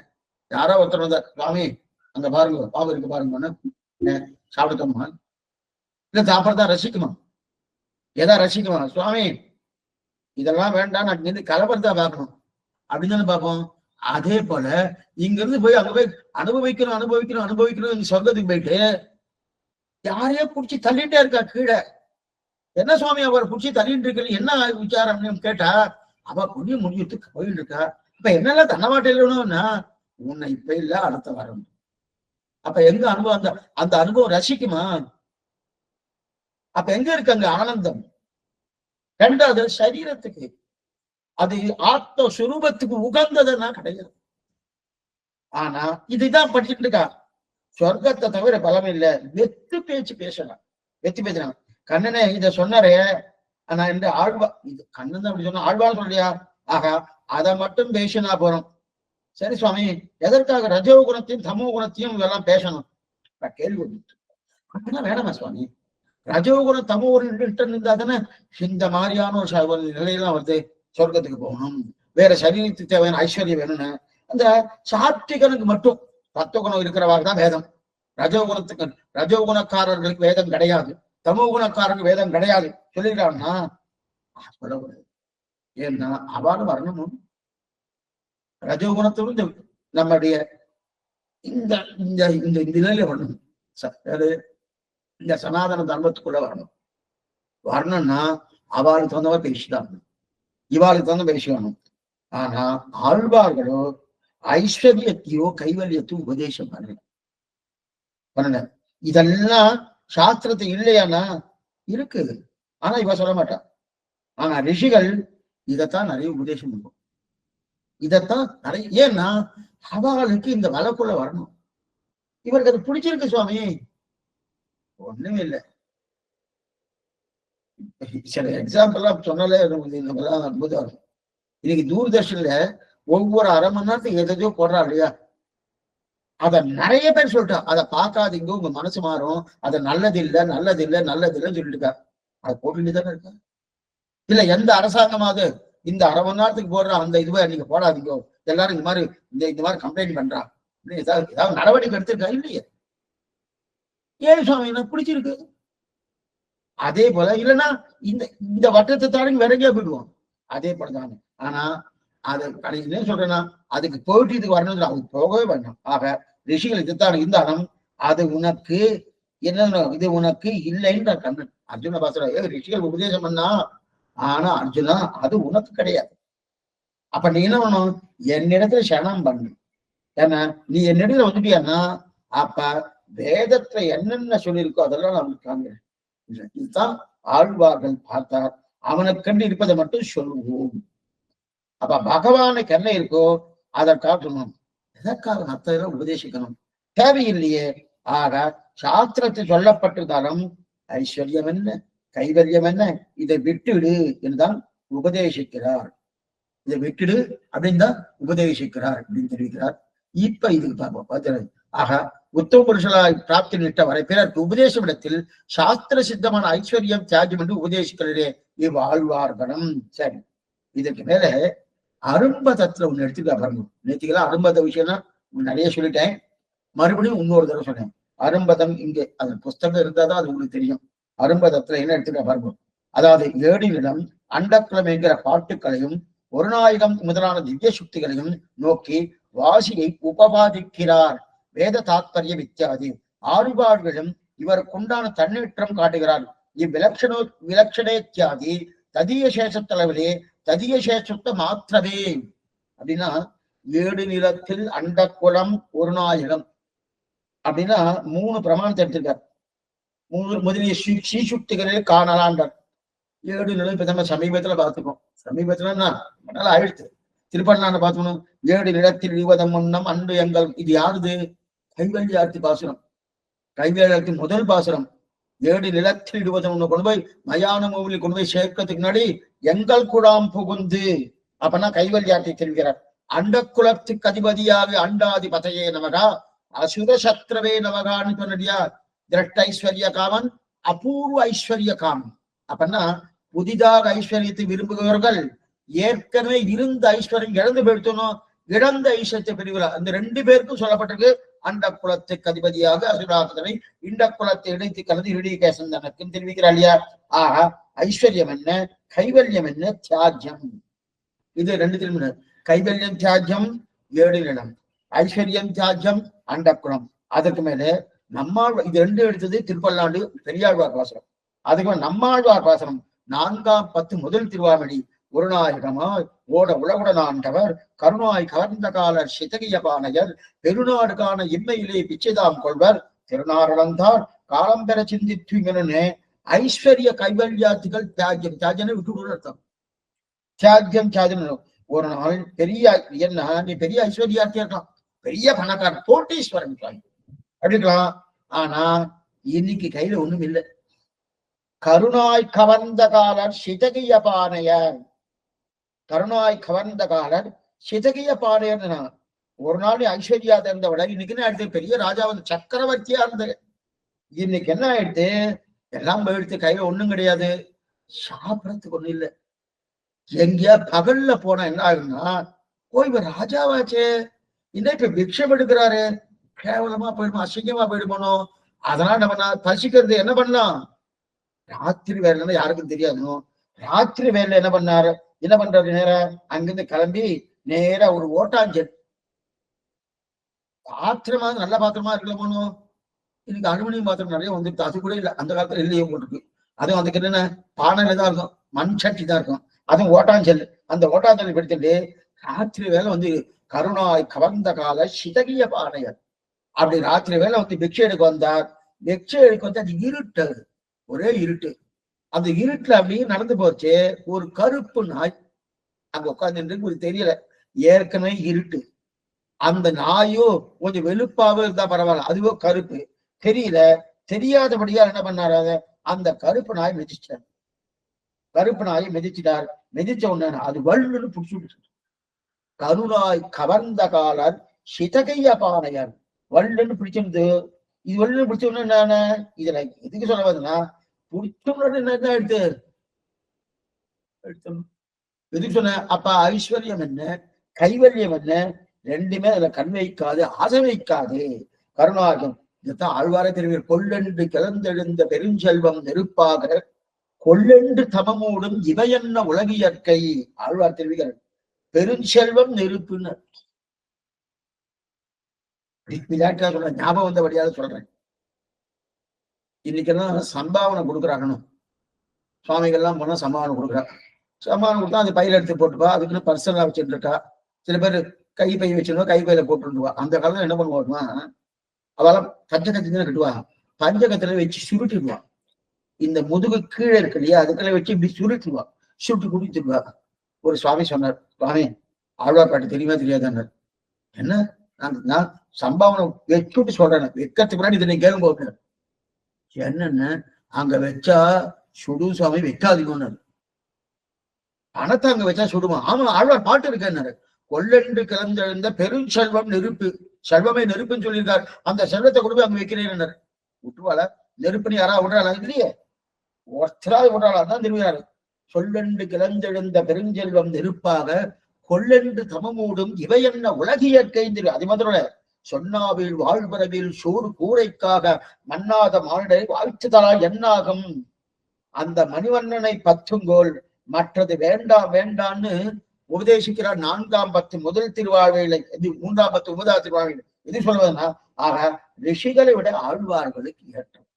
ரிஷிகள் என்ன தேவதாந்திரமும் உண்டு, பழம்பேரு சாதனம் பேரு, ரெண்டாவது அவளுக்கு எல்லாம் உண்டு. ஆனா ஆழ்வாருக்கு அப்படி இல்லை. தமோகுண நிட்டனும் ரிஷிகள் உபதேசம் பண்ணுவான், ரஜோகுண நிட்டனும் ரிஷிகள் சொல்லுவான். சாத்விக ஸ்ரத்தையோடு இருக்கிறவாள் கொண்டுதான் ஆழ்வார்கள். ஆனால் ஆழ்வாருக்கும் திட்டணும். இப்ப முதல்ல ரிஷிகளுடைய நிலைன்னு பார்த்துட்டோம்.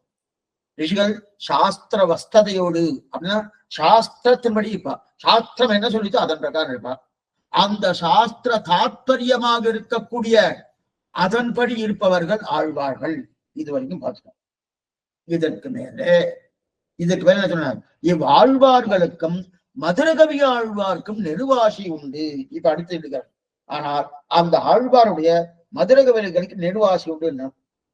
இது என்ன சுவாமி? இப்ப மதுரகவிகள் என்ன சுவாமின்னா, இப்ப விலட்சண புருஷார்த்தம் தெரிவிக்கிறார். விலட்சண புருஷார்த்தம் இங்கே எடுத்துக்கா பாருங்க. எங்கனை எண்ணில் விலட்சண புருஷார்த்தத்துடைய காட்டையான ததிய சேஷத்தளவில் புகழ்கின்றார் மதுரகவிகள். விலட்சண புருஷார்த்தம்னா புருஷனாலே அர்த்திக்கப்படுவது புருஷார்த்தம். புருஷன் ஒரு ஜீவாத்மா, அவன் பிரார்த்திக்கதான் புருஷார்த்தம்னு பேரு. சரி, அப்ப அந்த புருஷார்த்தம் எப்படி? உத்தம புருஷார்த்தம். விலட்சண புருஷார்த்தம் உத்தம புருஷார்த்தம். ஏன்னா வியாக்கியானத்தை நல்லா படிக்க நிறைய வார்த்தையை தெரிஞ்சுக்கலாம். நிறைய படிக்க படிக்க படிக்க நிறைய விலட்சண புருஷார்த்தம் தெரிவிக்கிறா இல்லையா? விலட்சண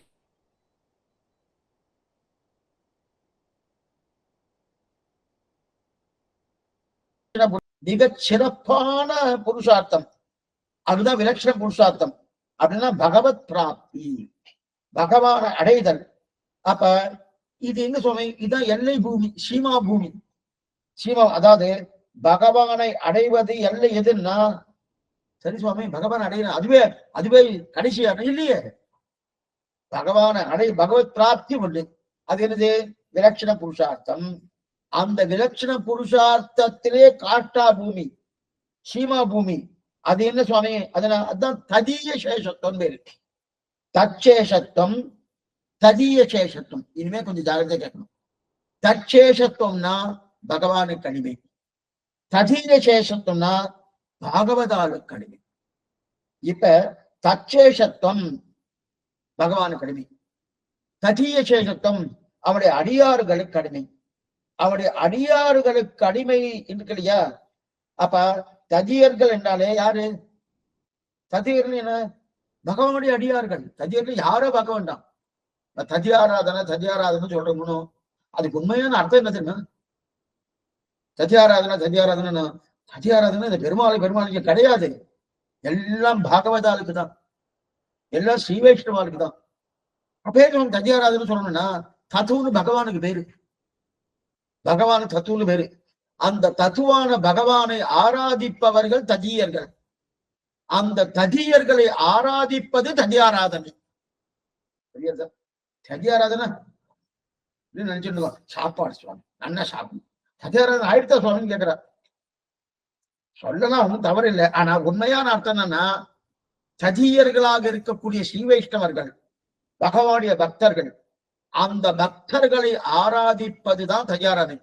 ஆராதிப்பது எந்த ரூபத்திலாம் ஆராதிக்கலாம். அவர்கள் வஸ்திரம் கொடுக்கலாம், அவர்கள் குளிப்பாட்டு விடலாம், அவர்களுக்கு தேவையானது பண்ணலாம், அவர்களுக்கு பகவத் பிரசாதத்தை கொடுக்கலாம், ஆச்சார பிரசாதத்தை கொடுக்கலாம். எல்லா விதத்திலுமே ஆராதனை தான். அதான் ததியாராதனை பேரு இருக்கட்டும். அப்படி இருக்கச்சே அவன் அடியார் கடமை. அப்படின்னா ததியார்கள்னா பெருமாள் அடியார்கள், ஆழ்வார்கள்னா அவனுக்கு அடிமையில நின்னான். ஏனே ஆழ்வார்கள் மதுரகவி ஆழ்வார் ஆண்டாளை தவிர பகவானுக்கு அடிமையில் நின்றார். ஆனா மதுரகவி என்ன பண்ணார்? அவன் அடியார் கடிமையில நின்றார். அவர் கடிமாக்கிதான் காஷ்டை எல்லை நிலம். அது அப்படின்னா எல்லை நிலம். இந்த தொண்டபடியாழ்வார் பிரார்த்திக்கிறார். என்ன பிரார்த்திக்கிறார்? கடைசி பாசனம் இந்த இருக்க திருப்பள்ளி வச்சிருக்கு இல்லையா? அதுல கடைசி பாசன அடியார்கண்ணை ஆட்படுத்தாய் பள்ளிழுந்தருளாயே அப்படிங்கிற கடிமலர் கமலங்கள் மலர்ந்தனையவையோ கதிரவன் கனகடல் முளைத்தனைவனோ துடியிடையார் சுருகுழல் பிளந்ததறி துகுலெடுத்தேர்ந்த சூழ்குணல் அரங்க தொடையத்து துறவும் கூடையும் பொலிந்து தோன்றியதோ தொண்டரடி பொடியென்னும் அடியனை அடியனென்றல் உன்னடியார் காட்படுத்தாய் பள்ளி எழுந்தறிஞரே. அப்படின்னா அடியார்கண்ணை ஆட்படுத்தாய்ன்னு சொன்னார். ஆனா கிடைக்கல. ஆனா வேற யாருக்கோ கிடைச்சிட்டு அடியன் பிரார்த்தித்தேன், இன்னொரு சீவேஸ்வரன் கிடைச்சிருச்சு. என்ன சுவாமி நீங்க பிரார்த்தித்தா உங்களுக்கு கிடைக்காம அவளை கிடைச்சது அப்படிதான் ஆயிடுத்து. பிரார்த்தித்தது தொன்றபடி ஆழ்வார், கிடைச்சது யாருக்கு சுவாமி? திருப்பாணாளர் கிடைச்சிருச்சு. எங்க சுவாமி? முதல் பாட்டு பாருங்க. அமரநாதிபிரான் அடியார்க்கென்னை ஆட்படுத்த விமலன். என்ன இந்த அமரநாதிபிரானுக்கு முந்தின கிரந்தம் எது? திருப்பள்ளி எழுச்சி. திருப்பள்ளி எழுச்சி முடிஞ்ச உடனே அடுத்த கிரந்தம் எது? முடிஞ்ச உடனே புஸ்தகத்தை எடுத்து பாருங்க, 4000 புஸ்தகத்தை. முடிஞ்ச உடனே அடுத்த கிரந்தம் எது? அமரநாதிபிரான். இவர் பிரார்த்திக்கிறார், அடியார்க்கண்ணை ஆட்படுத்தா பள்ளி எழுந்தவர்களையும் நம்பெருமாட்ட பிரார்த்திக்கிறார். பெரிய பெருமாள் வச்சுக்கோங்க, ஏன்னா நம்பெருமாளுக்கு மங்களாதாசனம் இல்லை. பெரிய பெருமாட்ட பிரார்த்திக்கிறார். பிரார்த்தித்தவனே அந்த பிரார்த்தனையை நிறைவேற்றினது தொண்டரபடி ஆழ்வட்டல்ல, திருப்பாணாட்ட நிறைவேற்றினார். அடியார்க்கண்ணை ஆட்படுத்த என்ன அப்படின்னா அமல்நாதிபிரான் அடியார்க்கண்ணை ஆட்பட்ட விமலன் இருக்கிறார். அதாவது இங்க என்னன்னா, இந்த ஆழ்வார் கேட்டார், 9வது ஆழ்வார் வாங்கிட்டார். 8வது ஆழ்வார் கேட்டார் அடியார்க்கண்ணை ஆட்படுத்துன்னு, 9வது ஆழ்வார் திருப்பாணாழ்வார் அவர் வாங்கிட்டார். இதனால்தான் அவருக்கு என்ன தெரியுமா பேரு? பேசிட்டே பேசும் ஏக கண்டர்கள்னு பேரு. பேசிட்டே புரியத்துக்காக சில இடத்துல ரெட்டை குழந்தை பிறந்து வச்சுக்கேன். ரெட்டை குழந்தை பிறந்தாலே இது அழுதுன்னா அதுவும் அழுவும், இதுக்கு வழியா இருந்தா அதுக்கும் வழியா இருக்கும், இது சாப்பிட்டா அது சரி, அது மாதிரி ஆகாது. அந்த மாதிரி பண்றதுன்னு அந்த மாதிரி இவனா அந்த 10 பேரும் பேசிட்டே பேசும் 10 பேரும் ரெட்டை குழந்தை மாதிரி வச்சுக்க வேண்டியதான். ஏன்னா இவா என்ன சொல்றாலும் அவ தான் சொல்றா. அவ என்ன சொல்றா? இவாளுக்கு மாற்று கருத்துனா ஒரே தொண்டை, ஒரே தொண்டை. ஆத்மா ஒண்ணு, சரீரம் தான் வெவ்வேறு. ஆத்மா ஒண்ணு, பேசிட்டே பேசும் வேக கண்டாலும் தெரிகிறாடி. எதுக்குன்னா இது போறேன்னா திருமங்கியாவை ஏதோ கேட்பார், தொண்டர்படியாவை கிடைச்சிடும். திருப்பாணாவுடைய ஏதோ கேட்பார், திருமங்கியாவை கிடைச்சிடும். இந்த மாதிரி ஒவ்வொன்று வந்துட்டு இருக்கு இல்லையா? அப்புறம் ஆழ்வார்கள் 10 பேருக்கும் 10 பேர் தனித்தனியா இருக்கலாம், கருத்து ஒண்ணு. அவ பகவானுக்கு கடிமை என்பதில் என்பதும் பாகவதன் கடிமை கருத்து ஒண்ணு. இப்ப அப்படின்னா இவெல்லாம் பகவானுக்கு கடிமை நிலையில் இருந்தார். ஆனா மதுரகவியாக அந்த நிலை மாறி பாகவதால் என்று சொல்லக்கூடிய ஆழ்வாருக்கு கடிமை. ஆனா அனைவருக்கும் ஒரே கருத்து தான். ஆனா மற்ற ஆழ்வாரை காட்டிலும் மிக உயர்ந்தவர். ஏன்னா பகவானுக்கு கடிமை என்பதை விட அவன் அடியார் கடிமை என்பது உயர்ந்ததா சுவாமி? பகவானுக்கு கடிமை அப்படின்னு சொல்லிட்டேன். இல்ல சுவாமி பாகவதால் கடிமை அப்படிங்க. அது உயர்ந்ததான்னா பலவிதத்தில் உயர்ந்தது, ஒரு விதம் இல்லை, பலவிதத்தில். ஏன்னா பகவானுக்கே தனக்கு கடிமைன்னு சொல்லிக் கொள்வதை விட தன் அடியார் கடிமைன்னு சொன்னாதான் அவருக்கு பிடிக்கிறது. இது முதல்ல இதை தெரிஞ்சுக்கணும். நாம என்ன நினைக்கிறோம்? அது என்னவா சுவாமி, அவர் பரமாத்மா ஜாதி, அது அடியார்கள்லாம் ஜீவாத்மா ஜாதி, என்ன போலதான் சாப்பிடுறாரு, என்ன போலதான் வஸ்திரம் விட்டுறாரு, என்ன போலதான் எல்லாம் பண்ணிட்டு இருக்காரு. அப்படி இருக்கச்சே அவர் என்ன சுவாமி, அவர் என்னை விட உயர்த்தியா நான் நினைக்கணும்? நினைக்க வேண்டாமே, பகவான் எனக்கு உயர்த்தியா இருக்கு, சந்தேகமே அப்படின்னு பார்ப்போம் இல்லையா? அந்த பகவான் என்ன சொல்றாருன்னா, என்னை காட்டிலும் என்னுடைய அடியார்களை என்ன பூஜிப்பாய், நீ அடியாருக்கு நீ எல்லாம் பண்ணினேன்னா எனக்கு பரம சந்தோஷம். எனக்கு பண்றதை விட எனக்கு இப்ப அடியாருக்கு என்ன நினைச்சேன், அவர் ரொம்ப பிடிக்கிறதான். தன்னடிமை என்றால் சரி, இப்ப பகவான் தனக்கு அடிமைன்னு சொன்னேன், பகவான் சேவை சாய்க்கணுமோ ரொம்ப கஷ்டப்பட்டுதான் சேவை சாய்ப்பார். தனக்கு அடிமைன்னு சொன்னாரு, கஷ்டப்பட்டுதான் சேவை சாய்ப்பார். அடியார் கடிமைன்னு சொன்னானே, இது நான் வந்துட்டேனே, என்ன சேவிச்சுக்க, நான் முன்னாடியே இருக்கனே, என்ன சேவிச்சுக்கிறேன் தரிசனம் கொடுப்பாரியா. ஆக அவன் அடியார்னு சொல்லிட்டானே, என்ன 10 வருஷமோ 20 வருஷமோ சேவை கிடைக்கிறதுக்கு கொஞ்சம் நாடியாகும். அவனுக்கு அடியார்னு சொல்லி பகவானுக்கு அடிமைன்னு சொன்னாலே 10 வருஷமோ 20 வருஷமோ சேவை கிடைக்கிறது நாடியாகும். அது அவனுடைய அடியாருக்கு அடியான்னு சொல்லியாச்சுன்னா, சுவாமி நேற்றுக்கே சேவை சாய்ச்சிட்டாரு, நேற்றுக்கே கொடுத்தா எங்க வருது, மேல வரப்போறது. இன்று தொட்டும் எளிமையும் எம்பிரான் என்று தன்புகள், அந்த பாதராத்துக்கு முன்னாடி பாத்திரம் கூட்டினா அதுதான் தெரிவிக்க சார். நேற்றுக்கே சேவை சாய்ச்சிட்டான். அதனால்தான் அடியார்க்கு அடியான்னு சொன்னாலும் ஏற்றம் படைத்தது அப்படின்னு சொல்லியா. ஆக மதுரகவியார் வைபவம் அடியவனை விட அடியாருக்கு அடியார் இப்ப இவர் சொல்லிக் கொள்கிற எங்க ஆழ்வார் என்ன தெரியுமா? மதுரகவியே சொல்றார், எங்க ஆழ்வார் பகவானை பத்தினார். நான் தான் அடியேன் அப்படின்னு அர்த்தம். அதற்கு நான் ஆழ்வாரை பத்தினேன். 2 பேருக்கு என்ன தெரியுமா வித்தியாசம்? சாமானிய வித்தியாசம் சொல்றாரு சுவாமி. அடியாரை இவரை பத்திருக்கார், இவர் பகவானை பத்திருக்கார். யார் உயர்த்தி? சாமானிய மனுஷனை பத்திருக்கார் சுவாமி, அது பெரிய உயர்த்தியா? இவர் ஸ்ரீமன் நாராயண சர்வேஸ்வரனை பத்திருக்காரு, அது உயர்த்தி தானே இல்லைன்ட்டு. இப்ப இந்த வித்தியாசம் பார்க்கணுமோ. இப்ப நம்மாழ்வார் கண்ணனெம்பெருமானை பத்திருக்கார், அதே மதுரகவி ஆழ்வார் அந்த கண்ணனெம்பெருமானை பற்றின நம்மாழ்வாரை பற்றினார். ரெண்டு பேருக்கு என்ன சம வித்தியாசம்னா நல்லா பாத்துக்கோ. இப்ப ரெண்டு பேருமே ஒரு நிலை இருக்கணும். எந்த நிலை? நம்மாழ்வார் ஒரு நிலையிலிருந்து தாண்டி அடுத்த நிலையில பகவானை பத்திருக்கார். எந்த நிலையை தாண்டினார்? இந்த உலக விஷயங்கள் இருக்கணும், இந்த உலக விஷயத்துல கண்டு கேட்டு உற்று மூந்து உண்டு உழலும் தெரிவறி அறவில்லா சிற்றின்பம் என்று சொல்லக்கூடிய இந்த ஐஸ்வர்ய அனுபவம், இந்த ஐஸ்வர்ய அனுபவத்திலிருந்து தாண்டி அப்படின்னா என்ன அர்த்தம்? ரம்பா திரோத்தம ஊர்வசி மேனகா அவ அனுபவம் ரொம்ப நல்லா இருக்குமே, அதெல்லாம் தாண்டி நேர பகவத் அனுபவத்து வந்துட்டார்.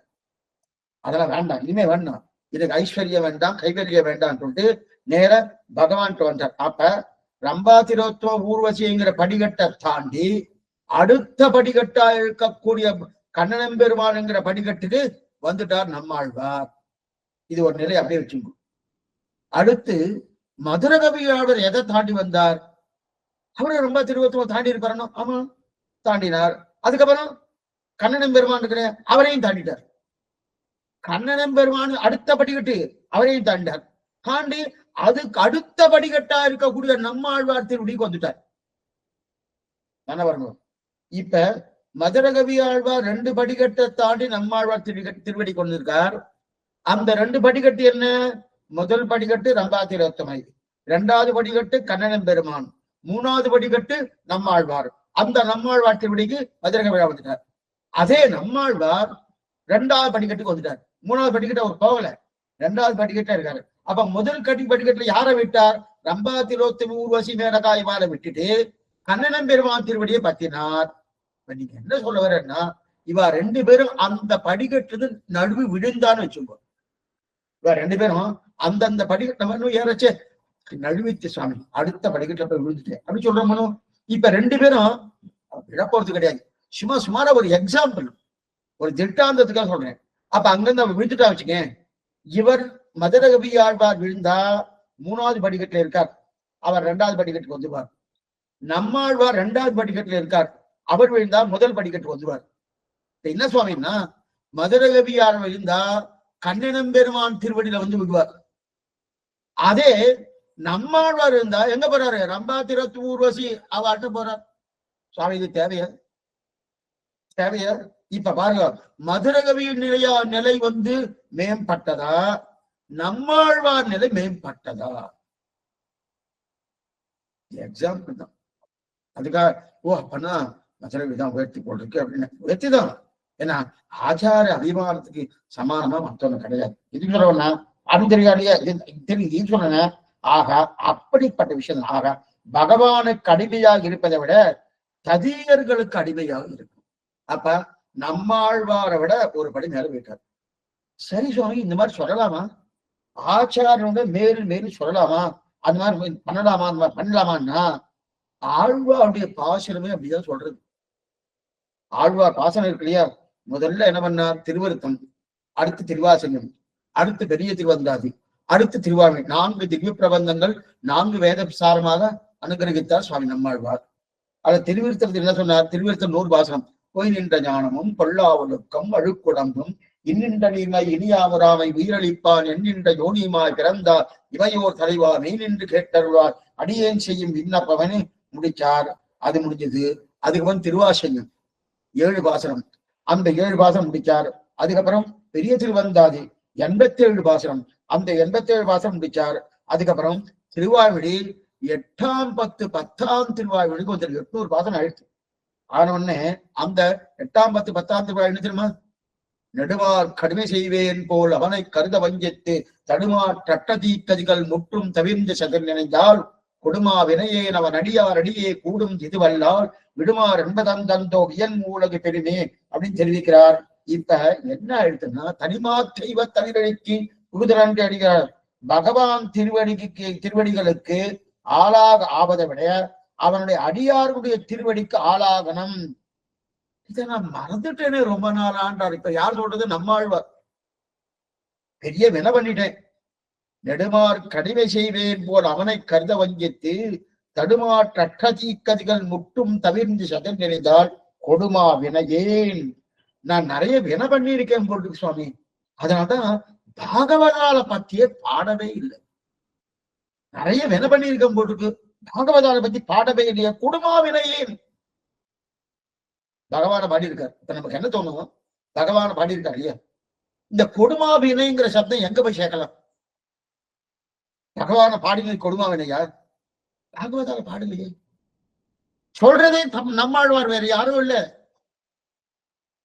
கொடுமா வினையே அவன் அடியார் அடியே கூடுமிதல அப்படின்னா ரொம்ப குரூரமான பாபம் பண்ணியிருப்பான் போட்டிருக்கே. அதனால்தான் முதல் பிரபந்தம் திருவிருத்தம், அங்கேயும் பாடல. இரண்டாவது பிரபந்தம் திருவாசகம், அங்கேயும் பாடல. மூன்றாம் பிரபந்தம் பெரிய திருவந்தாது, அங்கேயும் பாடல. சரி, நாலாம் பிரபந்தத்தை ஆரம்பத்திலேயா பாடிருக்கலாமான்னா அங்கேயும் பாடல. 8, 10 உண்டு, 8ஆம் 10, 10ஆம் திருவரைக்கும் வந்துட்டேனே. பாகவத பிரபாவமே தெரியாம இத்தனை நாள் இருந்துட்டேனே, என்ன பாகம் பண்ணிடணும் தெரியலையே அப்படின்னு தெரிவிக்கிறோம். இப்ப அவருடைய நம்மாழ்வாருடைய அபிப்பிராயம் என்ன? பாகவத சேஷத்துவம் தான் பிரதானம்.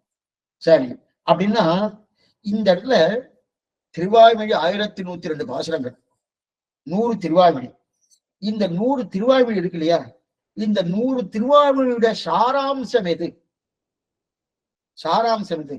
அது அப்படி என்ன பண்ணணும்? திருவாய்மொழியை கொண்டு ஒரு சல்லடையில போடணும். 100 திருவாய்மொழியை கொண்டு ஒரு சல்லடையில போட்டு செல்லிக்கணும். செல்லிச்சா என்ன ஆகுனா 2 தான் தேரும். அப்ப 98 போயிடும். 98 போயிடும். 98 திருவாய்மொழி அப்படின்னா 100 திருவாய்மொழி கொண்டு 1102 பாசுரங்கள், 10 10கள். அப்ப 98 திருவாய்மொழி முடியும், மீதி 2 தான் சேரும். அது என்ன சுவாமி 2ன்னா?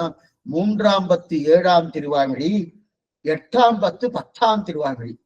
3ஆம் 10 7ஆம் திருவாய்மொழி என்ன தெரியுமா?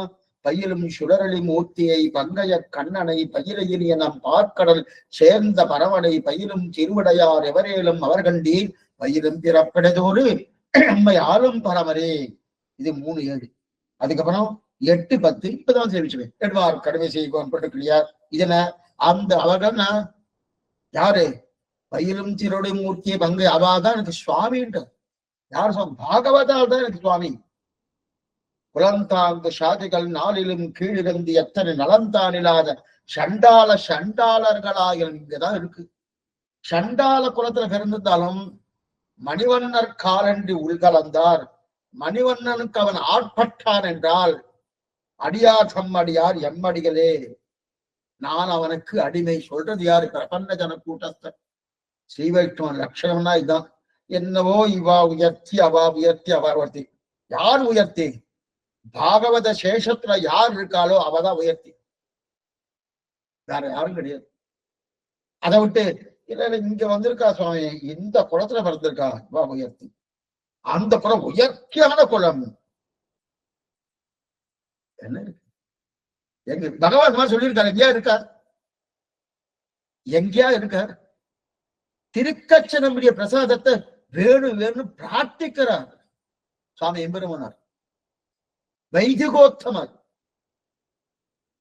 இதை நன்னா புரிஞ்சுக்கணும். அப்ப பாகவதால் தான் உத்தேசம், அவர்கள் தான் சுவாமிகள். எனக்கு யாரு? பயிலும் திருவிடையார் எவரேலும் அவர் கண்டீர் பயிலும் பிறப்பிடைதோறு எம்மையாரும் பரமரே. எம்மை ஆள்பவர்கள் யார்னா அந்த பாகவதர்கள் தான். அப்ப பாகவதர்கள் உத்தேசியர்கள், பாகவதர்களை கொண்டாடத்தக்கவர்கள் அப்படின்னு தெரிவிக்கிறார் இல்லையா? இப்ப இது ஒரு 11 பாசனம், அது ஒரு 11 பாசனம். இந்த 11 பாசனம் மொத்தம் 22 பாசனம். இந்த 22 பாசனம் தான் என்னது? செல்லிச்சோம். அப்பன்னா 1102 பாசனம் செல்லிச்ச உடனே நல்லா சல்லடை போட்டு செல்லிச்ச உடனே 22 பாசனம் கிடைச்சது. 22 பாசனம் கிடைச்சது. சரி சுவாமி, ஒரு தட்ட போய் கேட்டேன், சுவாமி எனக்கு மோட்சம் போகணும், என்னுடைய கர்மாலாம் தொலையணும், எனக்கு என்னென்ன விட அதெல்லாம் போகணும், அதுக்கு ஏதாவது ஒரு வழி சொல்லுங்களேன் அப்படின்னு அவர்கிட்ட போய் கேட்டேன். அவர் சொல்லணும்னு அவர் என்ன பண்ணார்? ஒரு 1.25 லட்சம் ஸ்லோகம் இருக்கக்கூடிய மகாபாரதத்தை கொடுத்தார். இது என்னதுமா சொல்லியிருக்கு இந்த மகாபாரதம்? தர்ம அர்த்த காம மோட்சம் 4 புருஷார்த்தங்களை சொல்லக்கூடியது இந்த மகாபாரதம். 1.25 லட்சம் ஸ்லோகம். நீ எங்க போகணும்னு சொன்னேன்? மோட்சத்துக்கு. அந்த மோட்சத்துக்கு போகுண்டான வழி இதுல சொல்லப்பட்டிருக்கு. நல்லா 1.25 லட்சம் ஸ்லோகத்தை நல்லா வாசி தெரிஞ்சுட்டு மோட்சத்துக்கு எங்கெங்க சொல்லியிருக்கோ அதை நீ எடுத்துக்கோன்னு. உடனே எதிரமா உணர்ந்தவாரு அவர் அப்படி வெளில போறதுக்கு சுவாமி இங்க வாரோன்னு அந்த புஸ்தகத்தை நீரே வச்சு போட்டு கொடுத்துருவார். சுவாமி இது எனக்கு தெரியாது, நான் என்னைக்கு படிச்சு என்னைக்கு போறது, அதோடைய சாரத்தை மட்டும் சொல்லுன்னு சொன்னா நீங்க 1.25 லட்சம் ஸ்லோகத்தை எடுத்து கொடுத்துட்டு இதுல எங்கேயோ இருக்காது நீ பார்த்துக்கணும், எங்க பாக்குறது, பார்க்க முடியாது. அதே மாதிரி திருவாமிடு 1102 பாசுரத்தை கொடுத்துட்டு இதுலதான் புருஷார்த்தம் சொல்லியிருக்கு, பாகவத சேஷத்துவம் தனிய சேஷம் சொல்லுன்னா எங்க சொல்லிடுறது, அதெல்லாம் என்ன பண்ணணும், அதுல சாராம்சமும் எடுக்கணும். 3ஆம் பத்து 7ஆம் திருவாமிடி, 8ஆம் பத்து 10ஆம் திருவாமிடி, இதெல்லாம் சொல்லி எடுத்துட்டாச்சுன்னா அப்ப நமக்கு நல்லா இல்லையா, அப்ப என்ன இதான் சாராம்சம். ஆஹா, அப்ப இது எங்க தெரியுது, பண்றவனால் கேட்ட கூட கிட்டத்தட்ட எல்லாம் தெரிஞ்சா கூட தெரிஞ்ச விதத்துல மறக்காம மொத்த புத்தகத்தையும் தெரிஞ்சா கூட தெரிஞ்சே இருக்க வேண்டியதான். இப்ப அதே போல நம்மாழ்வார் பாசுரத்தை பாட்டு ரொம்ப சாரம்தான், ஆனா அந்த சாரமா இருக்குது 2. அப்ப ததிய சேஷத்தை ஒண்ணும் அந்த 2 திருவாவளியை சொன்னோம், தேர்ந்தெடுத்து பிடிச்சிருந்தோம். ஆனா மதுரை கவிகளோ அந்த சாரத்தை மட்டும் அடிய சொல்றேன்ட்டு அதான் கன்வின்ஸ். ஆழ்வார் நம்மாழ்வார் சொன்னா பார 1102 பாசுரம்னு சொன்னா உங்களுக்கு ஆகாது, அந்த சாரத்தை மாத்திரம் நான் சொல்றேன், அதை மட்டும் சொல்றேன் அப்படின்னாரு. சரி சொன்னா இருக்கு, ஏதோ 100 சொல்லி அதை செல்லிச்சு 2 எடுத்து அப்படின்னா இந்த 2மே மட்டும் நான் பானோதான் அதைத்தான் இவர் இந்த பந்தியில் சொல்றார், அதை மட்டும் நான் சொல்றேன். ஏன் நான் ஆழ்வார் சொன்னது நான் திருவிருத்தம் திருவாசலம் பெரிய திருவந்தாது அப்படின்னு கிடையாது. பொய் நின்ற ஞானம் தொடங்கி இப்ப வாசிக்கிறேன்.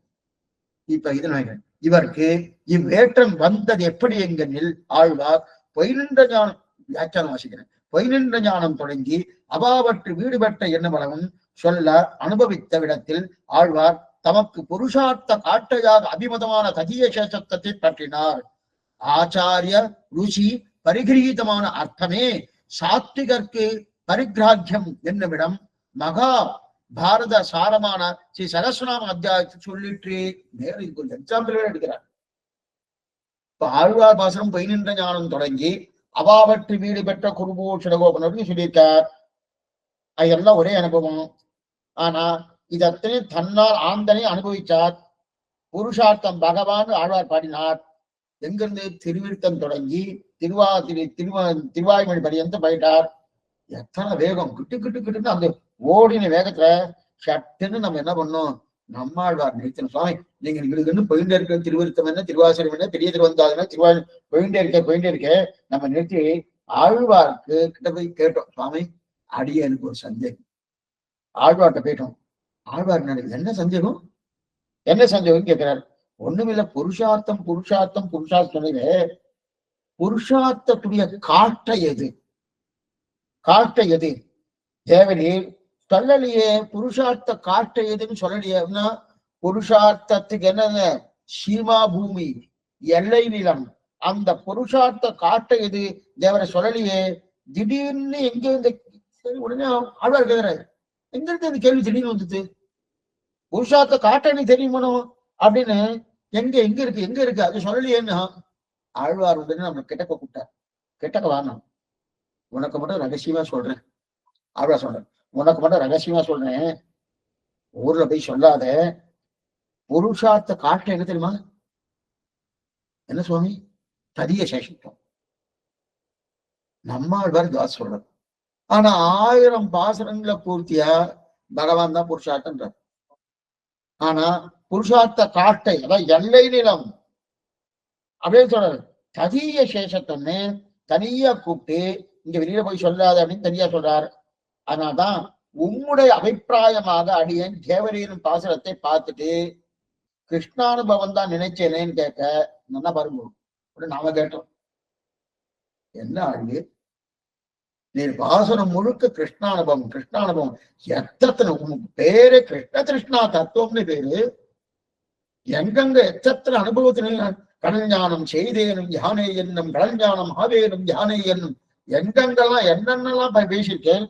அப்ப உங்களுடைய பாசனத்தை பூர்த்தியா கேட்டுட்டு ஓ கிருஷ்ணானுபவம் தான் நான் நினைச்சிட்டு இருந்தேன் அப்படின்னு நம்ம போய் கேட்டோம். வாஸ்தவம் தான். அதை நான் வெளிப்படையா சொன்னது. இப்ப நம்மாழ்வார் நமக்கு பதில் சொல்றாரு, அதை நமக்கு வெளிப்படையா சொன்னது. நானே விட்டுட்டேன், சொல்ல வேண்டியது ததிய சேஷத்தை தான் என்று ஆழ்வார் கூறார். எந்த ஆழ்வார்? நம்மாழ்வார் என்ன சொல்றாரு? எனக்கு ததிய சேஷத்துவம் தான், ஆனா வெளிப்படையா சொன்னது பகவான் ஸ்ரீமன் நாராயணன். பகவான் ஸ்ரீமன் நாராயணன் ஆழ்வாருங்க. ஆக ஆழ்வாரும் புருஷார்த்தத்தின் எல்லை என்று ததிய சேஷத்தை தான் சொல்றார். அவ என்ன சுவாமின்னா, அவளுக்கு ஆச்சாரியன் யாருன்னா பகவான் தான்.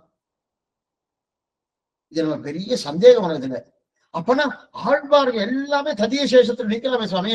அவ என்ன சுவாமி பகவான் பகவான்னா, அப்போ அவ ஆச்சாரிய விஷயத்துதான் இருக்கா. அவளுக்கு ஆச்சாரியனே பகவான் தான். ஆச்சாரியன் வேறல்ல, பகவான் வேறல்ல. அதனால இப்ப ஆழ்வார்னு யார்கிட்ட சமாசனம் பண்ணிட்டா? நாமெல்லாம் உபகார ஆச்சாரியன் பண்ணிக்கிறோம். ஆழ்வார் யார்கிட்ட சமாசனம் பண்ணிட்டா? அவளுக்கு பகவானே சமாசனம் பண்ணார். ஒவ்வொரு திருவங்கி யாரும் பண்ணாரு. மற்றும் ஒரு தீபமுல தின்று பிரார்த்தனை எந்த சும்மா ஆச்சியார் கோயில் சீனிவாச பெருமாள் வஞ்சலவலி நாயிகாசம் சீனிவாசம் தான் சமாசனம். இன்னைக்கு அந்த சமாசன கோலோடு செவசாய்க்கிறார் பெருமாள். அந்த கையோடு செவசாய்ச்சிட்டு இருக்காரு. திருவந்திர உபதேசம் சௌரி பெருமாள் தான் பண்ணார். எதுக்கு சொல்ல அவளுக்கு அதனால ஆக அபிப்பிராயம் என்னன்னா சதிய சேஷத்தான் சொன்னார். ஆகா இப்ப ஆழ்வாருடைய உட்கருத்து என்ன? நம்ம ஆழ்வாரின் உட்கருத்து என்ன? ததிய சேஷம். ஆனா வெளிப்படையா காட்டி கொடுத்தது என்ன? பகவான் தான் உபாயம், பகவான் தான் உபயம்னு. ஆனா அந்த உட்கருத்தை மட்டும் மதுரை பிடிச்சிருந்தார். அந்த ததிய சேஷத்துடைய அந்த ததிய சேஷனா நம்மாவ எதையோ சொல்லி சொல்லி பற்றினார். ஆனா மதுரகவி ஆழ்வார் அந்த 2 பதிகள் இருக்கு இல்லையா, 3ஆம் பத்து 7ஆம் திருவாமணி, 8ஆம் பத்து 10ஆம் திருவாமணி, அந்த 2 பதிகள் மட்டும் எடுத்துட்டார். அதுக்குண்டான விஷயத்தை மட்டும்தான் எடுத்துட்டு கண்ணின் சிறுத்தாமினா என்று சொல்லக்கூடிய இந்த என்னது இந்த பிரபந்தத்தை பூர்த்தியா பண்ணார். எது போலன்னு இதுக்கு எக்ஸாம்பிள் சொல்லணும். இது போல முக்குணத்தவர்க்கு வேதம் சொல்லித்தோணும். வேதம் முக்குணம் சத்துவகுணம் என்ன, ரஜோகுணம் என்ன, தமோகுணம் என்ன, இந்த முக்குணத்தவருக்கும் வேதம் சொல்லித்தோணும். ஆமா சுவாமி.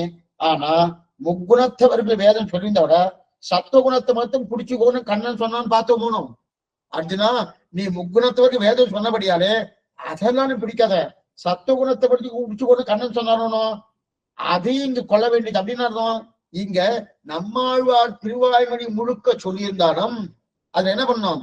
பாகவத சேஷத்தை 3ஆம் பத்து 7ஆம் திருவாய்மொழியும் கையிலும் சுடரலை மூர்த்தியும் நெடுமார்க்கடவை செய்வேன்னு அதை மட்டும் மதுரை பிடிச்சுட்டார். பிடிச்சுட்டு கண்ணு சிறுத்தாமை என்கிற கந்தத்தை பண்ணார். எல்லாத்தையும் ஆழ்வார் பாடிட்டு பாகவதற்காக சொன்னதை மட்டும் பிடிக்கின்றார் கண்ணு சிறுத்தாமை. அப்ப ஆச்சார ருஷிக்கு எது ரொம்ப பிடிச்சதோ அதைத்தான் சிஷ்யன் இருக்கணும். இப்ப நமக்கு என்ன தோணும்னா, பாட்டு முழுதும் கண்ணனை பத்தி பத்திட்டார் கண்ணன். இது நம்மாழ்வார் பாட்டு முழுதும் கண்ணன் பெருமானை பத்தி பாடியிருக்கார். பகவான் பகவான் பாடிட்டார். மதுரகவி ஆழ்வார் ஆச்சாரியன் ஆச்சாரியன் பாடிட்டு இருக்கார். ஒத்துக்கோலியே சுவாமி. ஆச்சாரனுக்கு எது பிடிக்கிறது அதெல்லாம் பண்ண சிஷன் பண்ணணும். ஆமா உடனே நாம சொன்னோம்னா நம்ம குருவாச்சாரியர் தெரிவிக்கிற வியாக்கியாத்தா ஆச்சாரனுக்கு பிடிச்சதுதான் நவதுரகவி ஆழ்வார் பாடினார். அவர் பூர்த்தியா கன்னட பாடியிருக்காருன்னா அவரு தாற்பயம் என்ன சொன்னாரு? பாகவத ததிய சேஷத்துவம் தான் பிரதானம். நான் வெளிப்படையா பார்த்த கர்ணன் தான் பாடியிருக்கேன். ஆனா என்னுடைய உட்கருத்து என்ன? ததிய சேஷத்துவம் சொல்லணும். இப்ப ஆச்சாரனை பிடிச்சிருக்கணும். ஆச்சாரனா இருந்தா நம்மாழ்வார் அவருக்கு எது விருப்பமோ அந்த விருப்பத்தைப்படிதான் விருது பண்ணார். அப்ப ஆச்சாரிய ருச்சி பரிகிரகீதம். அந்த ஆச்சாரம் எது பிடித்ததோ அதைத்தான் சிஷ்யன் ஏற்கணும். சரி சுவாமி எங்க சொல்லியிருக்கு? இந்த மாதிரி உண்டா? இந்த மாதிரி சொல்லியிருக்காருன்னா இதுக்குன்னு நமக்கு ஒரு பிரமாணம் எடுத்திருக்கா. நமக்கு தெரிஞ்ச விஷயம்தான். சகசநாமம் விஸ்வம் விஸ்வம் வஷக்காரா பூதவத்திய பிரபத்துக்கும் சொல்லியா அந்த சகசிரநாமத்தை. அப்ப ஆச்சாரிய பிரகீதமான அர்த்தமே சாத்விகருக்கு பரிகிராக்கியம் என்னுமிடம் மகாபாரத சாரமான ஸ்ரீ சகசிரநாம அத்தியாயத்தில் சொல்லிட்டுரே. இப்ப இது வரைக்கும் பார்த்தோம். அப்ப சகசிரநாமத்தை சொல்லியிருக்கா. சகஸ்திரநாமத்துல ஆச்சாரிய அபிமானம் எங்க சுவாமி சொல்லியிருக்கு? உள்ள கண்ணனை பத்தி சொல்லியிருக்கு. தேவகி நந்தன ஸ்ரட்டா அவனை சேவி. இந்த சகசிரநாமே ஊர்ல எல்லாம் சொல்லுவா. சகசிரநாமம் என்னன்னோ இது தேவதைக்கெல்லாம் சொல்லுவா. ஒரு பிரயோஜனம் இல்லை. கண்ணன் பெருமான் நின்று கேட்டு சொல்றா, தர்மபுத்திரா யாரையோ சொல்லி நினைச்சிட்டு இருக்காத, இதோ நிக்கிட்டு இருக்காடே இவனதான் தேவகி நந்தனா ஸ்ரட்டா, அவனைத்தான் சொல்லிட்டு இருக்க, யாரையும் சொல்லிட்டு இருக்காதுன்னு முன்னாடியே ஸ்தோத்திரம் பண்ணக்கூடிய ஒரே நாம இதுனா சகஸ்ரநாமம், விஷ்ணு சகஸ்ரநாமம் தான், வேற எதுவும் கிடையாது. சகஸ்ரநாமம்னு சொன்னால இதைத்தான் குறிக்கும், வேற எதுவும் குறிக்காது. இப்ப அதுல ஒண்ணு எடுக்கிறார், என்னன்னா கிருத்வா தர்ம அசேஷேன பாபநாத சச்சர்வசகா யுதிஷ்டிரஞ்சாஞ்சனமும் புனரேவ அபியபாஷதா அப்படின்னு ஈஸ்வர் பக்கத்திலே சகல அர்த்தங்களையும் கேட்கணும் தர்மபுத்திரனுக்கு ஆசை. பீஷ்ம அவர் சரதல்பத்தை படுத்துட்டார். பட்டம் 8ஆம் நாள் யுத்தத்துல அவர் சரதல்பத்தை படுத்துட்டார்.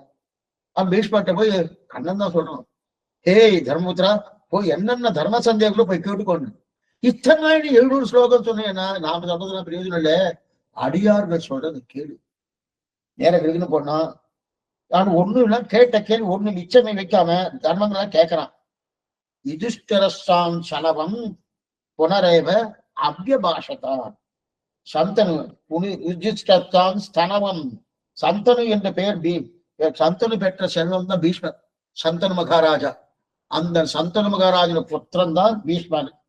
இவரிடத்தில் யுதிஷ்டர் என்று சொல்லக்கூடிய அந்த தர்மபுத்திரர் கேட்கிறார், என்ன கேட்கிறார், ஆச்சாரியார் பீஷ்மர் அவர் தனக்கு உத்தேசம் என்று எதை ஏற்றுக்கொண்டாரோ அதுதான் தத்துவம், அதுதான் ஹிதம், அதுதான் புருஷார்த்தம் என்று அதை பத்தவேன்னு யுதிஷ்டரன் என்று சொல்லக்கூடிய தர்மபுத்திரன் ஆசை. அந்த பீஷ்மாச்சாரி என்ன சொல்றாரோ அதைத்தான் நான் கேட்பேன்.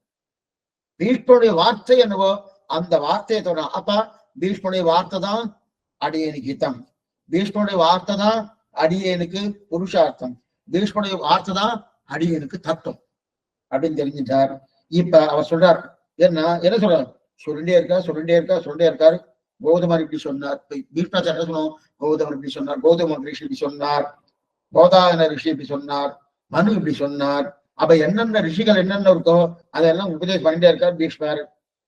ஒவ்வொன்றும் உபதேசம் பண்ணிட்டே இருக்கிறது தர்மபுத்திரர் பாக்குறார். இது இத்தனை சொல்லிட்டே இருக்காரு, இது இத்தனை இவ சொன்னா சொல்லிட்டு இருக்காரு. அப்ப அதெல்லாம் சொன்னதெல்லாம் கேட்டுட்டு நம்ம சீர்தூக்கி பார்த்து எது நல்லதுன்னு தெரிஞ்சுக்கணும்.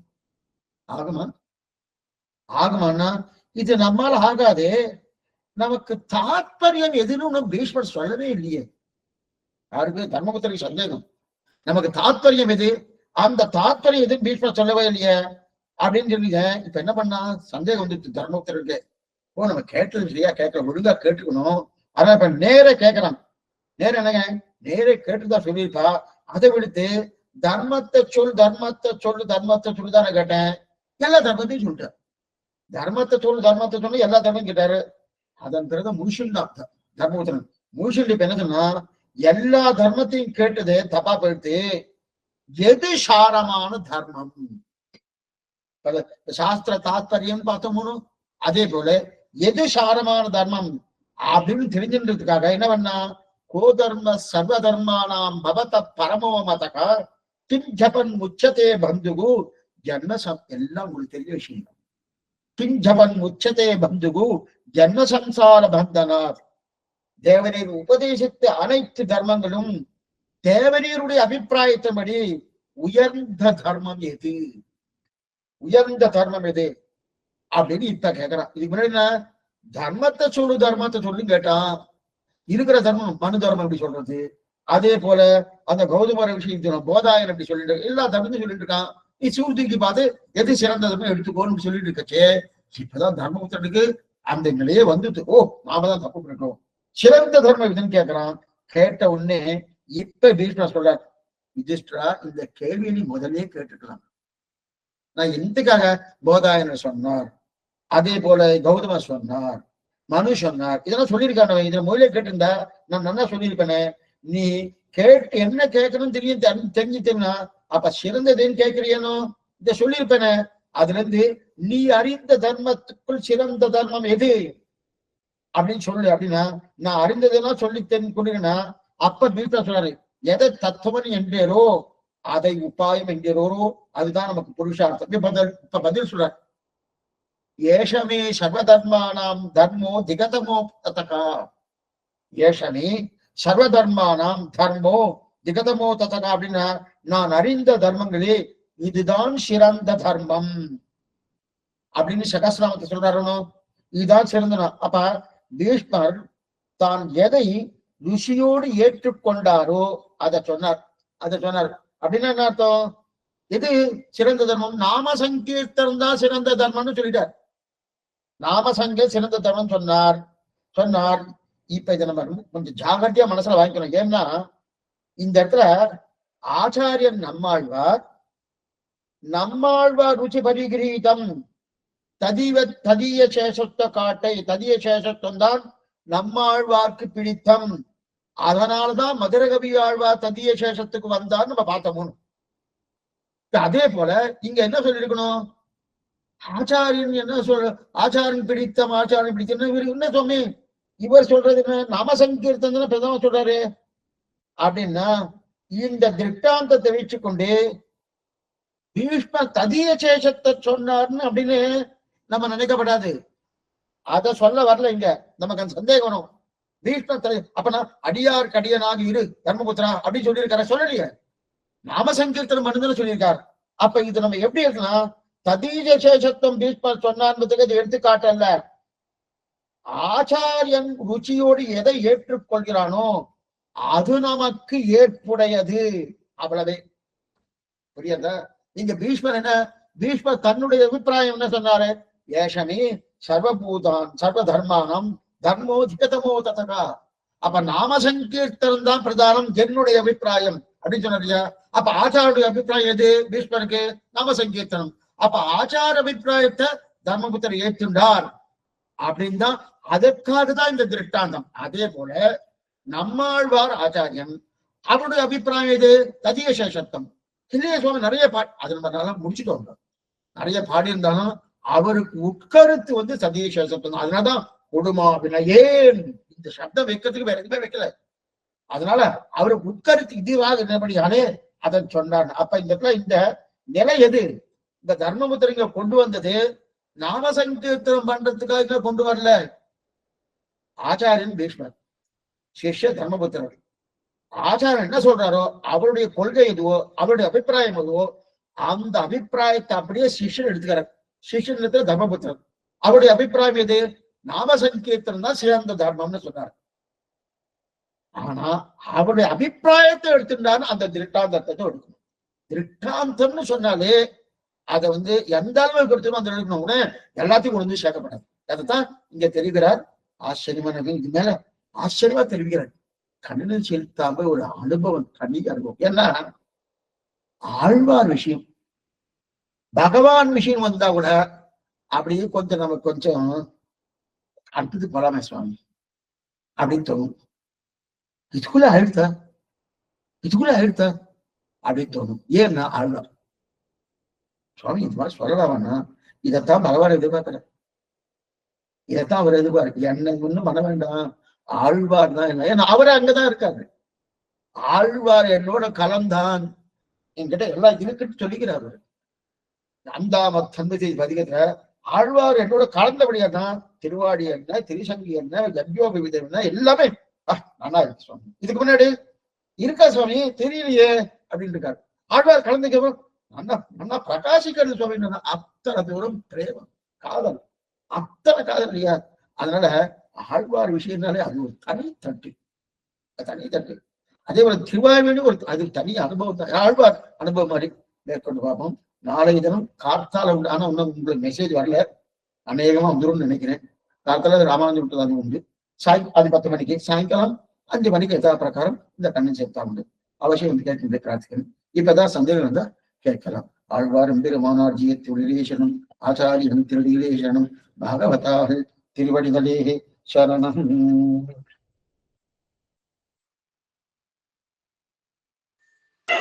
அடியன் சாமி ஸ்ரீமதி ராமானுஜாயன் மேம். சுவாமி கண்ணனின் சொல்லுதாமே இந்த டெட்மார்க்கன்மையும் பைலசோட இதுன்று இன்னைக்கு ரொம்ப தெரிஞ்சேன் சுவாமி சொன்னது. ததிய சேஷத்துவம் அது எனக்கு எப்பவும் உண்டு. அதுதான் தற்சேஷத்தை விட அதே சர்ச்சை தான், அதுதான் நான் பிடிச்சிட்டு இருக்கேன். பட் இன்னைக்கு நீங்க சொன்னதுல இருந்தா கண்ணன் சுத்தாம இது ரெண்டோடைய சாரம்ன்றது ரொம்ப நாள் இது சுவாமி. அவர் நீங்க சொல்லும் போதுதான் அது புரிஞ்சுது. ஆனா அந்த அந்த பாசுரங்களை இப்ப நமக்கு ரீகலெக்ட் பண்ணி போகும்போது அதுதான் அப்படின்னு புரியுது சுவாமி. நன்றி சுவாமி. தன்யவாஸ்மி சுவாமி. திருவடிகள் கொண்டாடு சுவாமி. சேவிச்சுக்கிறேன் சுவாமி. ரொம்ப சந்தோஷம். அடியேன் சுவாமி. சந்தோஷம். தன்யோஸ்மி சுவாமி. திருடி சேவிச்சுக்கிறோம் சுவாமி. ஸ்ரீமதே ராமானுஜாய நமக. சுவாமி அப்போ பகவானே வேண்டாம், பாகவதால் திருவடியே போறோம் சுவாமி. நம்ம கடை தேர்றதுக்கு இல்லையா சுவாமி?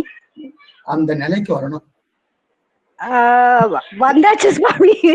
ஆனா அதுல ஆசிலேஷன் ஆறுது. பட் அந்த நிலைக்கு வந்தாச்சு. பட் ஆசிலேட் ஆறுது. அது மாதிரி இல்லாம ஒரே நிலையா இருக்கணும். அது அது வரணும். அது அனுஷ்டானத்துல பரிபூர்ணமா கொண்டு வரணும். அதான் சுவாமி. அதான் நீ அனுஷ்டானத்தை கூட வந்திருக்கு சுவாமி. ஆனா ஆசிலேட் ஆறுது சுவாமி. அப்பப்போ ஆசிலேட் ஆறுது. அதுதான் சொன்னேன். அது ஒரு வடுகு நம்பிதான். அந்த வேலை எக்ஸாம்பிள் எடுக்க போறாரு. சத்ருகன் எடுக்க போறார், வடுகு நம்பி எடுக்க போறார். இவெல்லாம் மேல வரப்போகுது. எக்ஸலண்டான கிரந்தம். ரொம்ப பூரி ரொம்ப நல்லா இருக்கு சுவாமி. தன்யாஸ்மி சுவாமி.